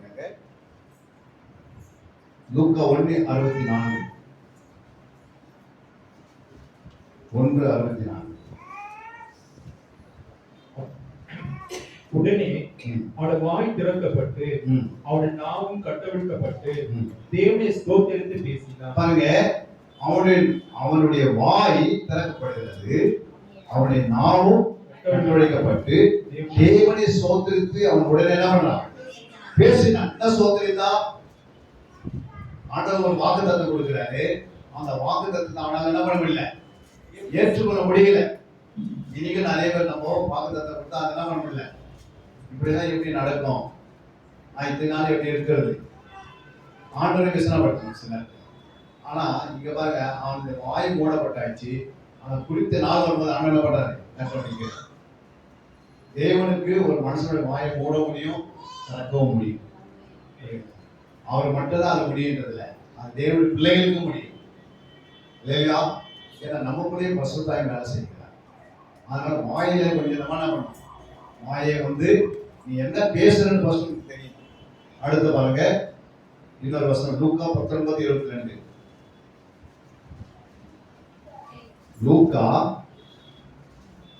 19. அதற்கு அவன், பொல்லாத ஊழியக்காரனே, உன் வாய் சொல்லைக் கொண்டே உன்னை நியாயம் தீர்க்கிறேன். நான் வைக்காததை எடுக்கிறவனும் விதைக்காததை அறுக்கிறவனுமான கடையில் உள்ள மனுஷன் என்று அறிந்தாயே. அப்போ சிலருடைய வாய் சொற்களால் நம்மளுடைய ஆண்டவரை நியாயம் தீர்ப்பார். ஆண்டவர் சொன்னாரே இப்படி, அவர் சொன்ன வார்த்தையை நம்ம என்ன பண்ணுவோம், அது முடியாது நம்மளே சொல்லிட்டு அந்த வாயின் வார்த்தை வச்சே நியாயம் தீர்ப்பார் கடைசி நாள். அப்ப என்ன நியாயம் தீர்ப்பார்னு யோசிச்சு பாரு. வசனம் என்ன சொல்றா, அந்த வசனத்துக்கு நீ முக்கியம் கொடுக்கணும். உன் ஆவியை நீ பரிசுத்தமா வச்சுக்கணும்னா அதுக்கு முதல் காரணம் வாய் மிக பரிசுத்தமா இருக்கணும். வாய் எப்படி பரிசுத்தமா இருக்கணும்? உன் பேச்சு வச்சு வாய் என்ன பண்ணிடலாம், உன் ஆவியில் பரிசுத்தம் இல்லைன்னு நீ நன்மையே பேசுகிறாயா இல்லை நீ தீமை பேசுகிற? ஒரு நாளைக்கு நம்முடைய வாய் என்னென்ன பேசுறது நீங்க ஒரு லிஸ்ட் போட்டு கணக்கெடுத்து பாருங்க. அல்லையா, எவ்வளவு நான் நன்மை பேசுறேன், எவ்வளவு நான் தீமை பேசுறேன். நீங்க நன்மை பேச பாருங்க, கர்த்தர் உங்களோட கூடவே. யாருக்கு விரோதமா நீ எதுவும் பேசவே பேச முடிந்த வரைக்கும் நீங்க நன்மை செய்.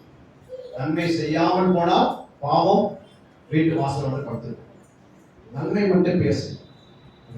எப்பவுமே வாயில நன்மை பேசி பேசினா அழகிங்க. வாயின் சொற்கள் மிக அவசியம். அப்போ உங்களுடைய இருதயத்தை சுத்தம் பண்ணினே இருக்கணும். அப்பதான் வாய் பரிசுத்தம் பேசினேன். இருதயத்துல வசனத்தை நிரப்பினே இருக்கணும். அப்பதான் வாய் என்ன பண்ணும், பரிசுத்தமா பேசும். இருதயத்துல வசனமே இல்லை, உலகಕ್ಕೆ தேவையெல்லாம் கொண்டு வந்து நிரப்பிக்கிறீங்க. யாராவது நீ போன் பண்ணி பேசும்போது ஒரு நிமிஷம் அவங்க வசனத்தை எடுக்கல அப்படின்னா அந்த வார்த்தை என்ன பண்ணி நினைங்க. ஒரு நிமிஷம் 60 செகண்ட் கூட பேசும்போது ஒரு வசனம் கூட சொல்லாது பேசுறாங்கன்னா நீ உடனே என்ன பண்ணி போனேன் டக்குன்னு என்ன பண்ணணும், கட் பண்ணிட்டு வெளியே வரணும். இல்லை நீங்க சொல்லணும், நான் வந்து போயிட்டு வரேன் ஒரு பண்ணிட்டேன் அப்படின்னு சொல்லிட்டா என்ன பண்ணணும், அவன் போன நிறுத்திடணும். ஒரு நிமிடம் வரை பேசும்போது யாரும் பேசுகிற இடத்துல உங்களுக்கு வசனம் வரல அப்படின்னா நீங்க என்ன பண்ண அவரோட பேசுங்க. தேவையில்லாத வார்த்தைகளை நீ போட்டு நிரப்பிக்கிட்டு உங்க ஆத்ம நீங்களே நடத்துக்கிறீங்க சில நேரம்.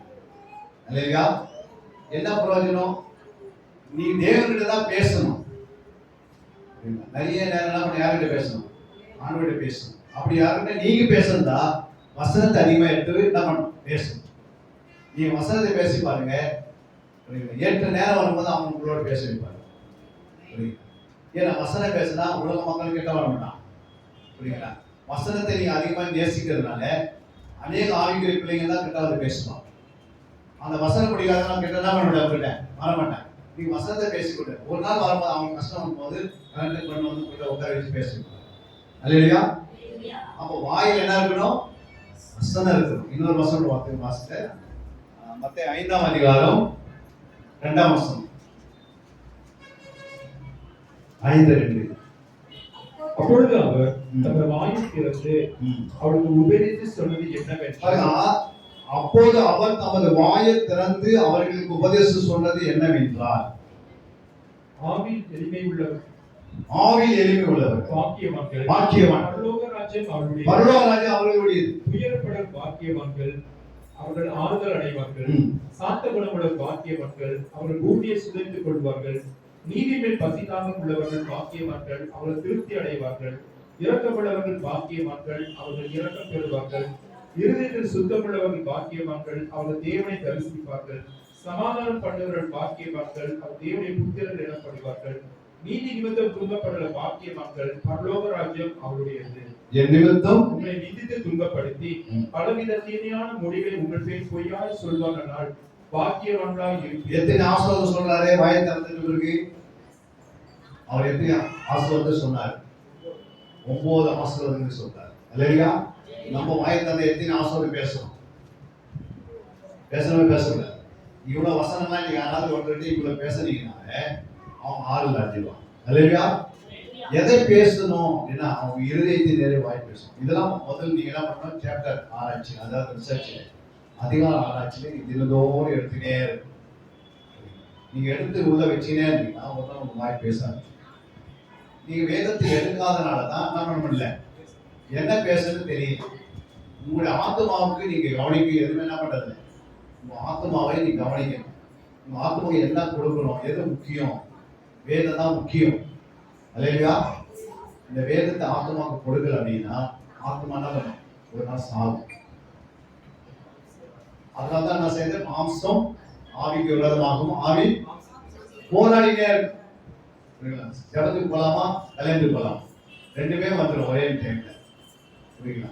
இது போனா அது போனா, அப்போ பிசாசு சொல்லுவான், ஜபத்துக்கு போய் என்ன பிரயோஜனம் இருக்கு, கல்யாணத்துக்கு போனா 4 பேர் என்ன பண்ணலாம். அந்த நேரத்துல ரெண்டுமே ஒன்னா வரும். சில நேரத்துல ஜபம் கூட வரும், அப்புறம் பணமும் கூட வரும். எதுக்கு போய் கேட்பாரு சொல்ல மாட்டார். அவருக்கு வருது ரெண்டுமே சொல்றாரு, இவைகள்லாம் எனக்கு கிடையாது, குப்பை என்று எண்ணினேன். அன்னைக்கு போனா எனக்கு வேலைக்கு போனா 10,000 ரூபாய் கிடைக்கும் அப்படின்னு அவனுக்கு பவுலுக்கு தெரிவிக்க வச்சு, உடனே அவர் எங்க போனாரு, நீ கிறிஸ்துவை அறிகிற அறிவு மேன்மைக்காக அப்படின்னு. அப்ப கிறிஸ்துவை நான் அறியணுமே, அப்ப உங்களுடைய ஆவியில வாய் மிக அவசியம்னு நமக்கு தெரியும். ஆவிக்கும் வாய்க்கு என்ன இருக்குது, கனெக்ஷன் இருக்கு, கனெக்டர். அதான் ஆவி ஆத்மா சரியில்லை. அப்போ ஒரு ஆவியில 7 காரியங்கள் இருக்குதுன்னு உங்களுக்கு ஃபர்ஸ்ட் தெரியும். அதுல முதல் காரியம் ஆவியில வாய். இரண்டாவது நாவு. நாவு குறித்து பார்த்துட்டு நம்ம போகலாம். பாருங்க, நாவு எதைகள் சொல்றது ஏற்கனவே 102:5 வாசனம். இரண்டாவது சங்கீதம் நீதிமன்றம் 15:4 வாசிங்க. யோபு 27:3 வாசிங்க. யோபு 27:3.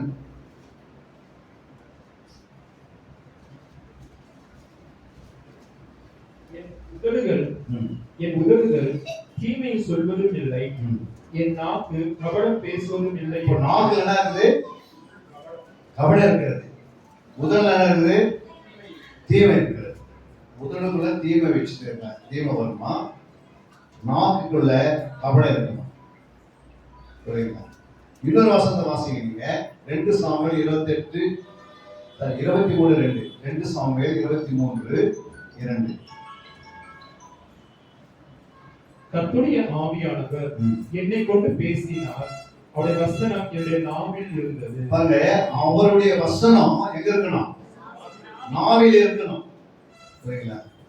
அப்பதான் ஆவியானவர் பேசுவார் உன்னை கொண்டு பெரிய பெரிய காரியத்தை. வசனம் உன் நாவில் இல்லை அப்படின்னா ஆளு பேச மாட்டார். அப்போ கர்த்தருடைய ஆவியன் என்னை கொண்டு பேசினார். எப்ப பேசினார்? அவருடைய வசனம் என்னுடைய நாவில் இருந்தது என்று சொல்றாங்க. அடுத்தது பாருங்க, அப்போஸ்தலர் 2:26. அப்போஸ்தலர் 2:26. அதனாலே என் இருதயம் மகிழ்ந்தது, என் நாவு களி கூர்ந்தது, என் மாம்சமும் நம்பிக்கையோடு தங்கி இருக்கும். பாருங்க, என் இருதயம் மகிழும், நாவுக்குள்ள களி கூறுவார். சந்தோஷம், மகிழ்ச்சி, களி கூறுவார். அப்போ நாவு களி கூறுறது, என் மாம்சமும் நம்பிக்கையோடு என்ன பண்ணுது, தங்கி இருக்கும். அடுத்த வாசிக்கலாம் இன்னொரு வசனத்தை, யாக்கோபு 3:6.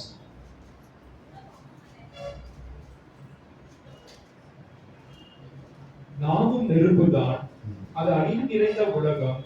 நம்முடைய அவைகளில் நாவானது முழு சரீரத்தை கரைப்படுத்தி ஆயுள் சக்கரத்தை பொருத்தி விடுகிறதாயும் நரக அக்னியினால் கொடுக்கப்படுகிறதாயும் இருக்கிறது. நாவு ஒரு நெருப்புக்கு சமம் சொல்றாரு யாக்கோபு. அது அநீதி நிறைந்த உலகம். நம்முடைய அவைகளில் நாவானது எப்படி இருக்குதா, முழு சரீரத்தை கரைப்படுத்தும். முழு சரீரத்தை கரைப்படுத்தக்கூடிய தகுதி யாருக்கு எது இருக்குது, நாவு இருக்கிறது. அல்லையா? இந்த நாவு மரணமும் ஜீவனும் இருக்கிறது. இன்னும் கீழே போய் பாத்தீங்கன்னா தெரியும், நாவின் அதிகாரத்துல மரணமும் ஜீவனும் இருக்குது. அதனால உங்க நாவை குறித்து நீங்க எச்சரிக்கை. நாவல எப்பவுமே முழு சரீரனாயிடும் கனப்படுத்த முடியும். அப்போ அந்த கரைக்கு கரைப்படுத்தாதபடி நான் தன்னை காத்துக்கணும். அதான் சொல்ற, ஸ்திரீகளால் கரைப்படாதவர்களா இருந்தாங்க. ஸ்திரீகளால் கரைப்படாதவர்களா. அப்ப ஸ்திரீகளால் கரைப்படாதவர்கள் தான் மனவாட்டி. ஸ்திரீகளா யாரு, உலகம். அந்த உலகத்தினுடைய உலகம்னா என்ன, கண்கள், இச்சை, மாம்சத்தை ஜீவன். இது மூணுல நீங்க என்ன பண்ண, கரைப்படும். அதான் புத்தியுள்ள ஸ்திரீ, குணசாலிய ஸ்திரீ, புத்தியுள்ள கன்னிகை, அப்புறம் மனவாட்டி, மனைவியாக மாறும். அடுத்து பாருங்க, சங்கீதம் 119 103. 119 103. உம்முடைய வார்த்தைகள் என் நாவுக்கு எவ்வளவு இனிமையானவைகள், என் வாய்க்கு அவைகள் தேனிலும் மதுரமாய் இருக்கும். அல்லேலூயா. ஆண்டவர் என்ன சொல்றாரு? உங்களுடைய வார்த்தைகள் என் நாவுக்கு எவ்வளவு இனிமையானவைகள், என் வாய்க்கு அவைகள் தேனிலும் மதுரமாய் இருக்கும். அப்ப ஆண்டு யோசித்து பாருங்க, என் வார்த்தைகள் என் நாவுக்கு எவ்வளவு இனிமையானவைகள். அதை நீங்க பேசும்போது அந்த அளவுக்கு அந்த இனிமை உண்டாகும். தேனிலும் மதுரமா இருக்கும். அடுத்த வாசிக்கிற இன்னொரு வசனத்தை யாத்திராகமம் 4:10.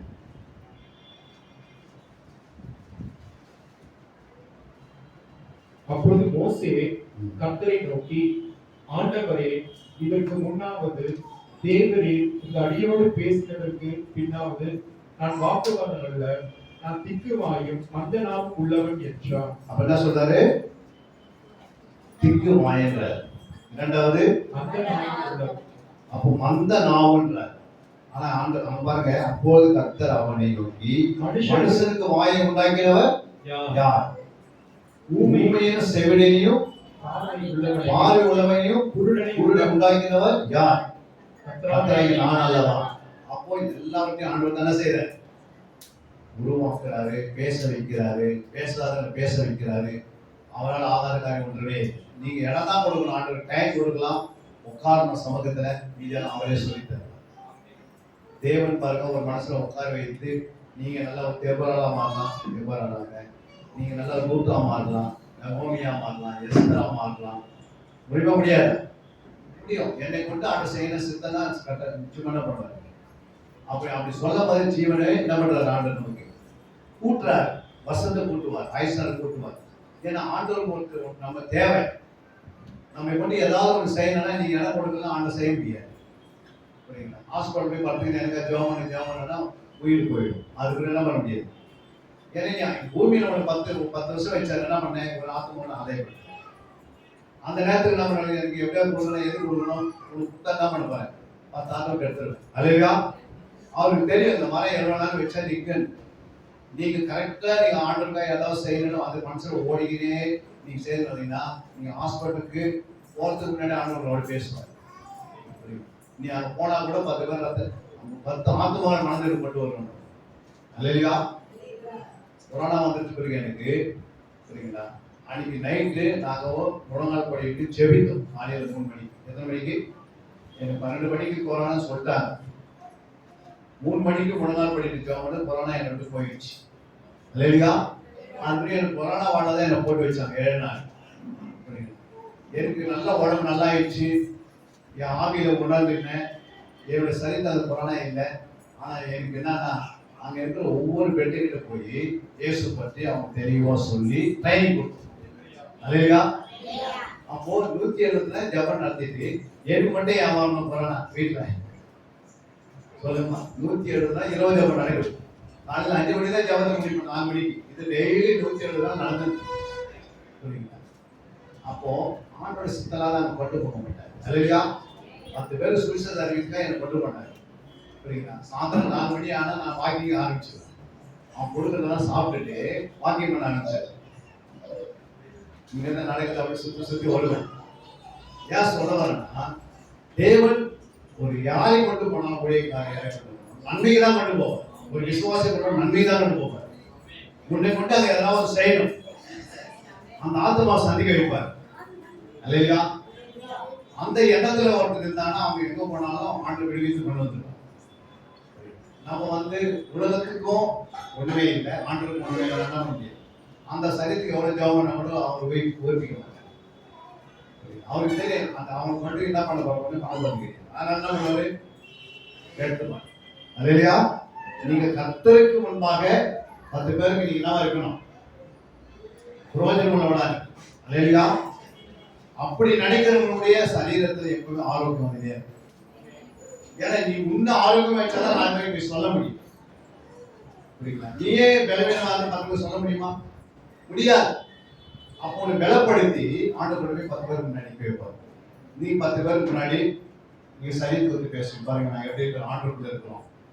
என்னை பாருங்க, எனக்கு வந்து குறை கிடையாது. வீட்டுல எல்லாம் 3 வேளை ஆகாரம் கொடுத்துட்டாரு ஆண்டவர்.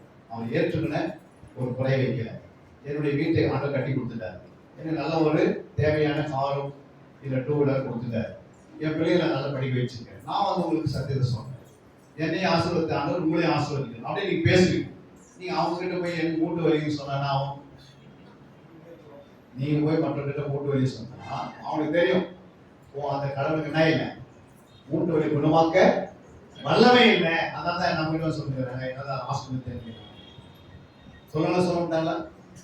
நம்முடைய ஆண்டவர் யாரு? நம்முடைய ஆண்டவர் யாருமா? மருந்து இல்லாத சுகப்பட்டார். இல்லையா? அவர் சரீரத்தை தொட்டா சுகம், வஸ்திரத்தை தொட்டா சுகம், நேரப்பட்டா சுகம், பேசினா சுகம், அவர் சொன்னா சுகம், அவர் மூச்சு விட்டா உங்களுக்கு சுகம், எல்லாத்தையும் சுகம் இருக்கு. எல்லாமே சொன்னாங்கன்னு நீங்க எல்லாம் அப்படிப்பட்ட தேவன் நம்ம கிட்ட வச்சுக்கிட்டு நம்ம இன்னும் எப்படி இருக்கிறோம்? 25 வருஷமா வாலி வலின்னு சொல்றோம். 30 வருஷம் எனக்கு என்ன கூட்டு வலி இருக்கும். 10 வருஷம் கடன் ஏன் சொல்றோம் கடன் சொல்லுமா? அந்த வாயில கடன் என்ற ஒண்ணு என்ன பண்ணிக்கிறீங்க? சேவ் பண்ணி வச்சுட்டீங்க இருதயத்தில். அதான் வாய் எப்பவுமே கடன் சொல்றோம். புரியுங்களா? எப்பவுமே வந்து நெகட்டிவா இருக்கிறது என்ன பண்ற வாயில சொல்லவே கூடாது.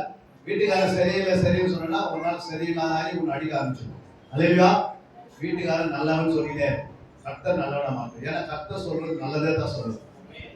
நீங்க நல்லதே சொல்லணும். நீங்க வந்து வீட்டுக்காரன் என்ன பண்ணாதீங்க, ஜட்மெண்ட் பண்ணிடாது.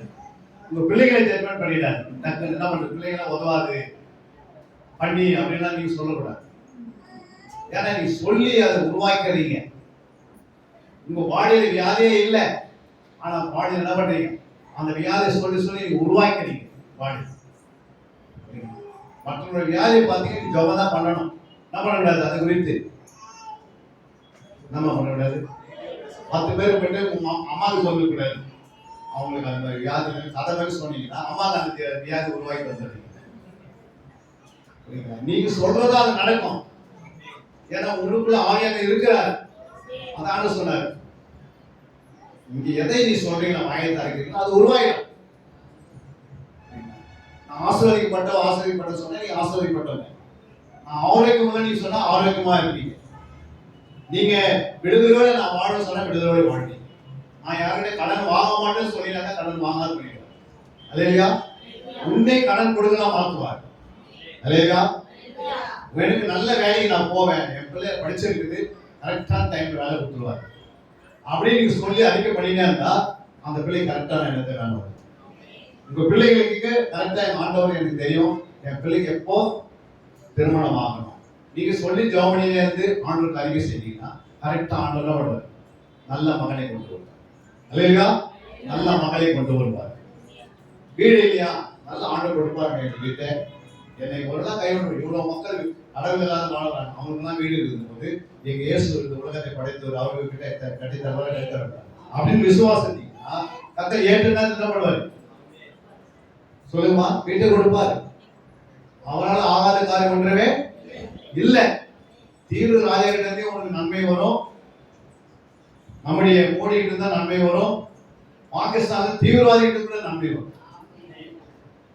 அவருக்கு எதுவுமே கசர் வந்து திட்டி படுக்கிற ஆண்டவர் நம்முடைய ஆண்டவர். நம்மளை கசம் என்ன பண்ணும்? வேப்பலையை நீ கசைக்கு பாரு என்ன ஆகும்? வேப்பலையே எவ்வளவுதான் கசை நாக்க வச்சா நம்ம போகலாம் கசப்பு தான் வரும். ஆனா நம்முடைய ஆண்டவர் கசக்க நசைக்கு திட்டு எடுத்துருவோம் அப்படின்னு ஒரு சந்ததி சொன்னார். லூக்கா 18ஆம் அதிகாரம்.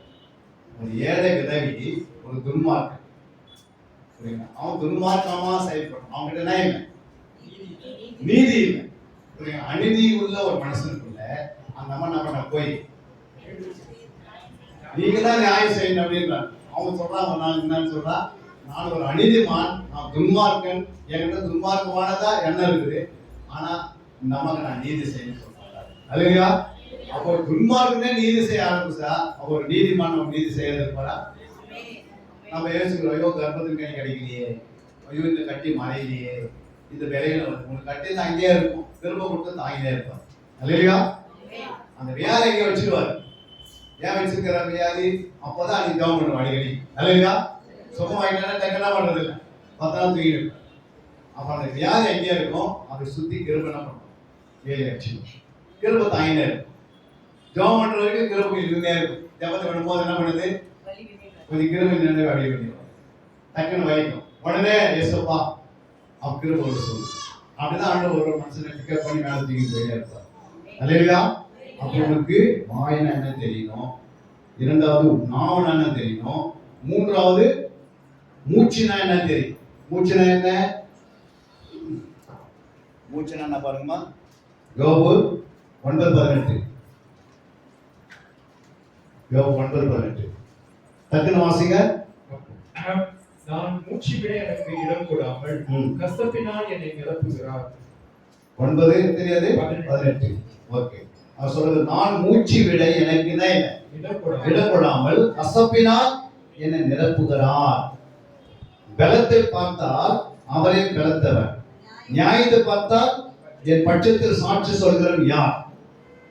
ஏன்னா அவருக்கு வந்த வியாதி அவருக்கு தான் தெரியும். அல்லேலூயா. அவர் சொல்றாரு பாருங்க, நான் என்ன பண்ணாரு, மூச்சு விட எனக்கு எப்படிதான் இடம் கொடாமல், அப்படின்னு எந்த அளவுக்கு அந்த வியாதி இருக்கு யோசித்து பாருங்க. அடுத்ததாக நம்ம பார்க்கிறோம் இன்னொரு மூச்சு பிடித்து தானியேல் 10:17-18 5 நிமிஷம் தான் இருக்கு, சீக்கிரம். தானியேல் 10:17-18. ஆகையால் என் ஆண்டோனே அடியேன் என் ஆண்டவரோடு பேச கூடுவது எப்படி, இனி என்னில் பலன் இல்லை, என்னில் மூச்சுமில்லை என்றேன். அப்பொழுது மனுஷ ரூபமான ஒருவன் திரும்ப என்னை கொண்டு என்னை திடப்படுத்தி, பிரியமான புருஷனே பயப்படாதே, உனக்கு சமாதானம் உண்டாவதாக, திடன்கொள் என்றான். இப்படி அவன் என்னோடு பேசுகையில் நான் திடன் கொண்டு அவனை நோக்கி, என் ஆண்டவன் பேசுவாராக, என்னை திடப்படுத்தினேன் என்றேன். இனி என்னில் இல்லை, பலன் இல்லை, என்னில் மூச்சும் இல்லை என்றான். அந்த அளவுக்கு போயிட்டார் தானியேல். உடனே என்ன பண்ணார் ஆண்டவரே, அப்போது மனுஷ ரூபமான ஒருவன் திரும்ப என்னை தொட்டு என்னை திடப்படுத்தி, பிரியமான புருஷனே பயப்படாதே அப்படின்னு இன்னைக்கு நம்ம சொல்றார் ஆண்டவர். நீங்க ஆண்டவர் பிரியமா இருந்தீங்கன்னா மூச்சு போல மறுபடியும் உள்ள வந்து, அல்லேலூயா. உங்க மூச்சு டாக்டர் சொல்ல போயிடுச்சுன்னு, ஆனா உடனே திருப்பி அனுப்புவார், பிரியமானவரே பிரியமானவர். ஏன்னா அப்படின்னா பிரியமானவர்கள் என்ன செய்வாங்க, வேதத்தில் எப்ப பிரியமா இருக்கும். நீங்க வேதத்துல எப்பவும் பிரியமா இருந்து பாருங்க, உங்களுக்கு 10 பேருக்கு உபயோகமான பாத்திரம். அல்லேலூயா. இதெல்லாம் நாங்க இருந்ததுனால தான் நம்ம சொல்றோம், புரியுங்களா. நைட்ல 10 மணிக்கு வேதத்தை எடுத்து வச்சோம்னா காலையில 5 மணிக்கு தான் முடிப்போம். நைட்ல எல்லாம் உட்காந்து படிப்போம். இந்த மாதிரி இந்த அதிகார ஆராய்ச்சி சொல்லிட்டாங்க நைட் கிளாஸ் ஒரு பிடிஹெச் படிக்கிறது தான் நாங்கள் போனோம். அந்த இடத்துல எதுக்கு போனோம், பிடிஹெச் படிக்கிறதுக்கு தான் போனோம். ஆனால் பிஹெச் படிக்கணும் எங்களுக்கு தெரியாது. இந்த மாதிரி ஒரு நல்ல ஒரு போதிக்கிற டீச்சரா உருவாங்கன்னு எனக்கே தெரியாது. இன்னைக்கு ஆண்டவர் உலகம் எல்லாம் கொண்டு போகலாம், இல்லையா. இதெல்லாம் யாரால் கூட தேவனாக அவர் என்ன பேதைகளை ஞானியா மாற்று. நீங்க பேதையா இருக்கலாம், ஒன்றும் தெரியாது இருக்கலாம், ஆனா அவரை எடுத்து உன்னை பயன்படுத்தலாம், அவர் மாத்திரமா பயன்படுத்தலாம், சரிங்களா. நீ படிக்கிறதுக்கு ஆண்டவர் வசனத்தை படிக்கிறதுக்கு முதல் இடத்தை கொடுத்துருவாங்க. எதுக்கும் ஃபர்ஸ்ட் கொடுக்கும். இந்த சத்தியத்தை கற்றுன்னு 3 வருஷத்துல என்ன பண்ணிடலாம், நீங்க பிடிஹெச் முடிக்கலாம், எம்டிஹெச் முடிக்கலாம், பிஹெச் முடிக்கலாம், 3 கிளாஸ் முடிச்சுக்கலாம். முடியுமா, முடியாத? இது போய் பெரிய படிக்கலாம் தேவையில்லையே. நீங்க உட்காந்து கேட்டீங்கன்னே இருந்தீங்கன்னா உங்களோட ஆவியா வளர்ந்தே இருக்கு. மாசத்துக்கு 3 ஹவர் ஒரு கிளாஸ், 3 கிளாஸுக்கு 9 மணி நேரம், 6 மணி நேரத்துல 3 கிளாஸ் நான் முடிக்கிறேன். இல்லையா. ஒரு மாசத்துக்கு 720 மணி நேரத்துல ஒரு 6 மணி நேரம் உனக்கு வேதத்துக்கு கொடுத்தனால இங்கே நீ என்ன பண்ணிடுற, ஆண்டவர் இங்கே போய் என்ன செய்வார், பயன்படுத்துவார். இல்லையா. ஒரு 6 மணி நேரம் நீ உட்காந்து கத்துக்கலாம். முடியுமா, முடியாது? 720 மணி நேரத்துல 12 மணி நேரம் நம்ம சர்ச்சை கொடுக்குறோம். 4 மணி 12, இதுக்கு ஒரு 3 மணி நேரம் தரும், 15 மணி நேரம். 3 மணி நேரம் எங்க போயிடுது, மிஞ்சி போனா 1 மணி நேரம் ஜெபம் பண்ணு, அவ்வளவுதானே. யோசித்து பாருங்க, 720 ஹவர்ஸ்ல நம்ம எவ்வளவு ஆண்டவர் கொடுக்குறோம் தசமபாகம். 720 ஹவர்ஸ்ல 72 மணி நேரம் ஆண்டவர் தசமபாகம் என்ன கொடுக்கும். நீங்க கொடுத்து பாருங்க, சத்தியத்தை கற்றுக்கொள்ளுங்க. நிறைய சத்தியங்கள் இப்ப நம்ம எடுக்க முடியாது, கடைசி 7 சொன்னா பாருங்க. அடுத்த செக்ஷன் வந்து நம்ம முடிக்கும் அல்லையா? நீங்க யாரும் வீட்டுக்கு போக கூடாது. உங்களுக்கு ஆகாரம் இங்க ரெடியா இருக்குது. 7 மணிக்கு இங்க முடியும் அல்லையா? அதான் நடுவில் கவனம் பண்ணுவோம். மறுபடியும் வருவோம். மறுபடியும் ஆண்டவர் சமூகத்துல இந்த எதை விட்டோம்? பேச்சு, பிராணன், ஆவி, எலும்பு, இந்த 4 காரியங்களை நாம் தெளிவாக எடுப்போம். நான் செபிக்கிறேன். அன்பின் பரலோகத்தின் பிதாவே, ஆசீர்வதிக்கப்பட்ட நேரத்துக்கு ஸ்தோத்திரம். 12 மணி நேரம் ஜெபத்துல வசனத்தை கேட்பதற்கும் ஆண்டவர் இந்த நேரத்துல அருமையான பிள்ளைகளுக்கு இந்த நேரத்தை கொடுத்தீர்கள். போதிப்பதற்கு எங்களோட பேசினவர் நீர் ஒருவரையா. நாங்கள் கேட்டிருக்கிறோம். எங்கள் ஆவி, ஆத்மா, சரீரத்தில் ஒரு புதிய பலன் இறங்கினதுக்கு நன்றி. ஒரு அபிஷேகத்தை நீ கொடுத்து கொண்டு வர நன்றி. இந்த எல்லையை சுற்றி ரத்தத்தால் மூடி மறைத்திருக்கிறதுக்கு நன்றி. பயப்படாதே, கலங்காதே என்று தானியோடு சொன்னது போல எங்களோட நீ சொல்லியிருக்க. நீ எதுக்கு பயப்படுற? எதுக்கு நீ கவலைப்படுகிற? எதை குறித்து கவலைப்படாத. நான் உன்னோடு உலகத்தின் முடிவு இருப்பேன், உனக்குள்ளே இருப்பேன், உன்னை வழிநடத்துவேன், உன் பிள்ளையை நான் போஷிப்பேன், உன் குடும்பத்தை நான் போஷிப்பேன், நான் எல்லாரும் தட்டி பசுமா நடத்துவேன் என்று சொல்லியிருக்கேன். அடைய மரத்தை வெளிப்படுத்துகிற சொல்றேன். இதை நடத்துகிற அருமையான சகோதரிக்கு அச்சபிக்கிறோம். அவங்களுடைய கணவர் பிள்ளைகளுக்கு அச்சபிக்கிறோம். இப்படி ஒரு வாஞ்சிய வைராக்கியம் அவங்களுக்குள்ள கொடுத்திருக்கின்றோம். இதை மரணம் முடிவு குறைந்த வரைக்கும் நீ நடத்தி அவங்களை பலப்படுத்தபடியே செபிக்கிறோம்.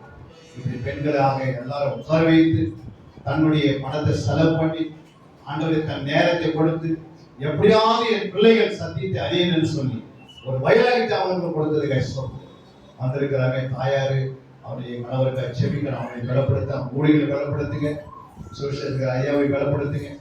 முன்னே இன்னும் இந்த சபையில இருந்து அநேகர் எழுமணும், அநேக தூரத்திலிருந்து வரணும். இது இவர்கள் மூலம் பல பிள்ளைகள் வரணும். அடுத்த மாசம் பார்க்கும் தன் பிள்ளைகளை கொண்டு வந்து கணவரை கொண்டு வந்து உட்கார வைத்து கற்றுக்கொள்ள உதவி செய்கிறார். ஒரு நாள் இவர்கள் தீர்க்க தரிசியாக, நல்ல போதகர்களாக, ஊழியர்களாக, சுவிசேஷர்கள் எழுப்புகிறார். ராஜிங்க கட்டப்படணும். இங்க வந்தவர்கள் சாதாரணமானவர்கள். இவர்கள் நகமியாக, ரூத்தாக, எஸ்தராக, தெபோராளாக ஆண்டவரே நீ உருவாக்குவதற்கு ஸ்தோத்திரம். ராஜ்யம் மூலம் கட்டப்படட்டும். இவர்களுக்கு எல்லா விளைவுகள் சரித்தினுடைய விலைக்கு போனதுக்கு ஸ்தோத்திரம். ஆவியில் உற்சாகப்படுத்த ஸ்தோத்திரம். செய்திருக்கிற ஆகாரத்தை ஆசிர்வதிங்க. அது மேல உங்களுடைய ரத்தத்தை தெளிக்கிறோம். அதை ஆசிர்வதித்து கொடுக்கும்படியாக செய்வீங்க. அது ருசிகரமான பாத்திரமா இருக்க உதவி செய்வீங்க. செய்த கரைகளை பலப்படுத்தி ஆசிர்வதிங்க. எல்லா துணிகளை உபகேசம் கொடுத்த காணி எல்லாவற்றுக்கும் நன்றி செலுத்து. எங்களை மரத்தை வெளிப்படுத்துகிற சோதரம். மறுபடியும் நாங்கள் 2 மணிக்கு வந்து கூட உதவி இயேசு நாமத்தில் நல்ல பிதாவே. ஒரு கரங்களை தட்டி ஹல்லேலூயா ஹல்லேலூயா ஹல்லேலூயா.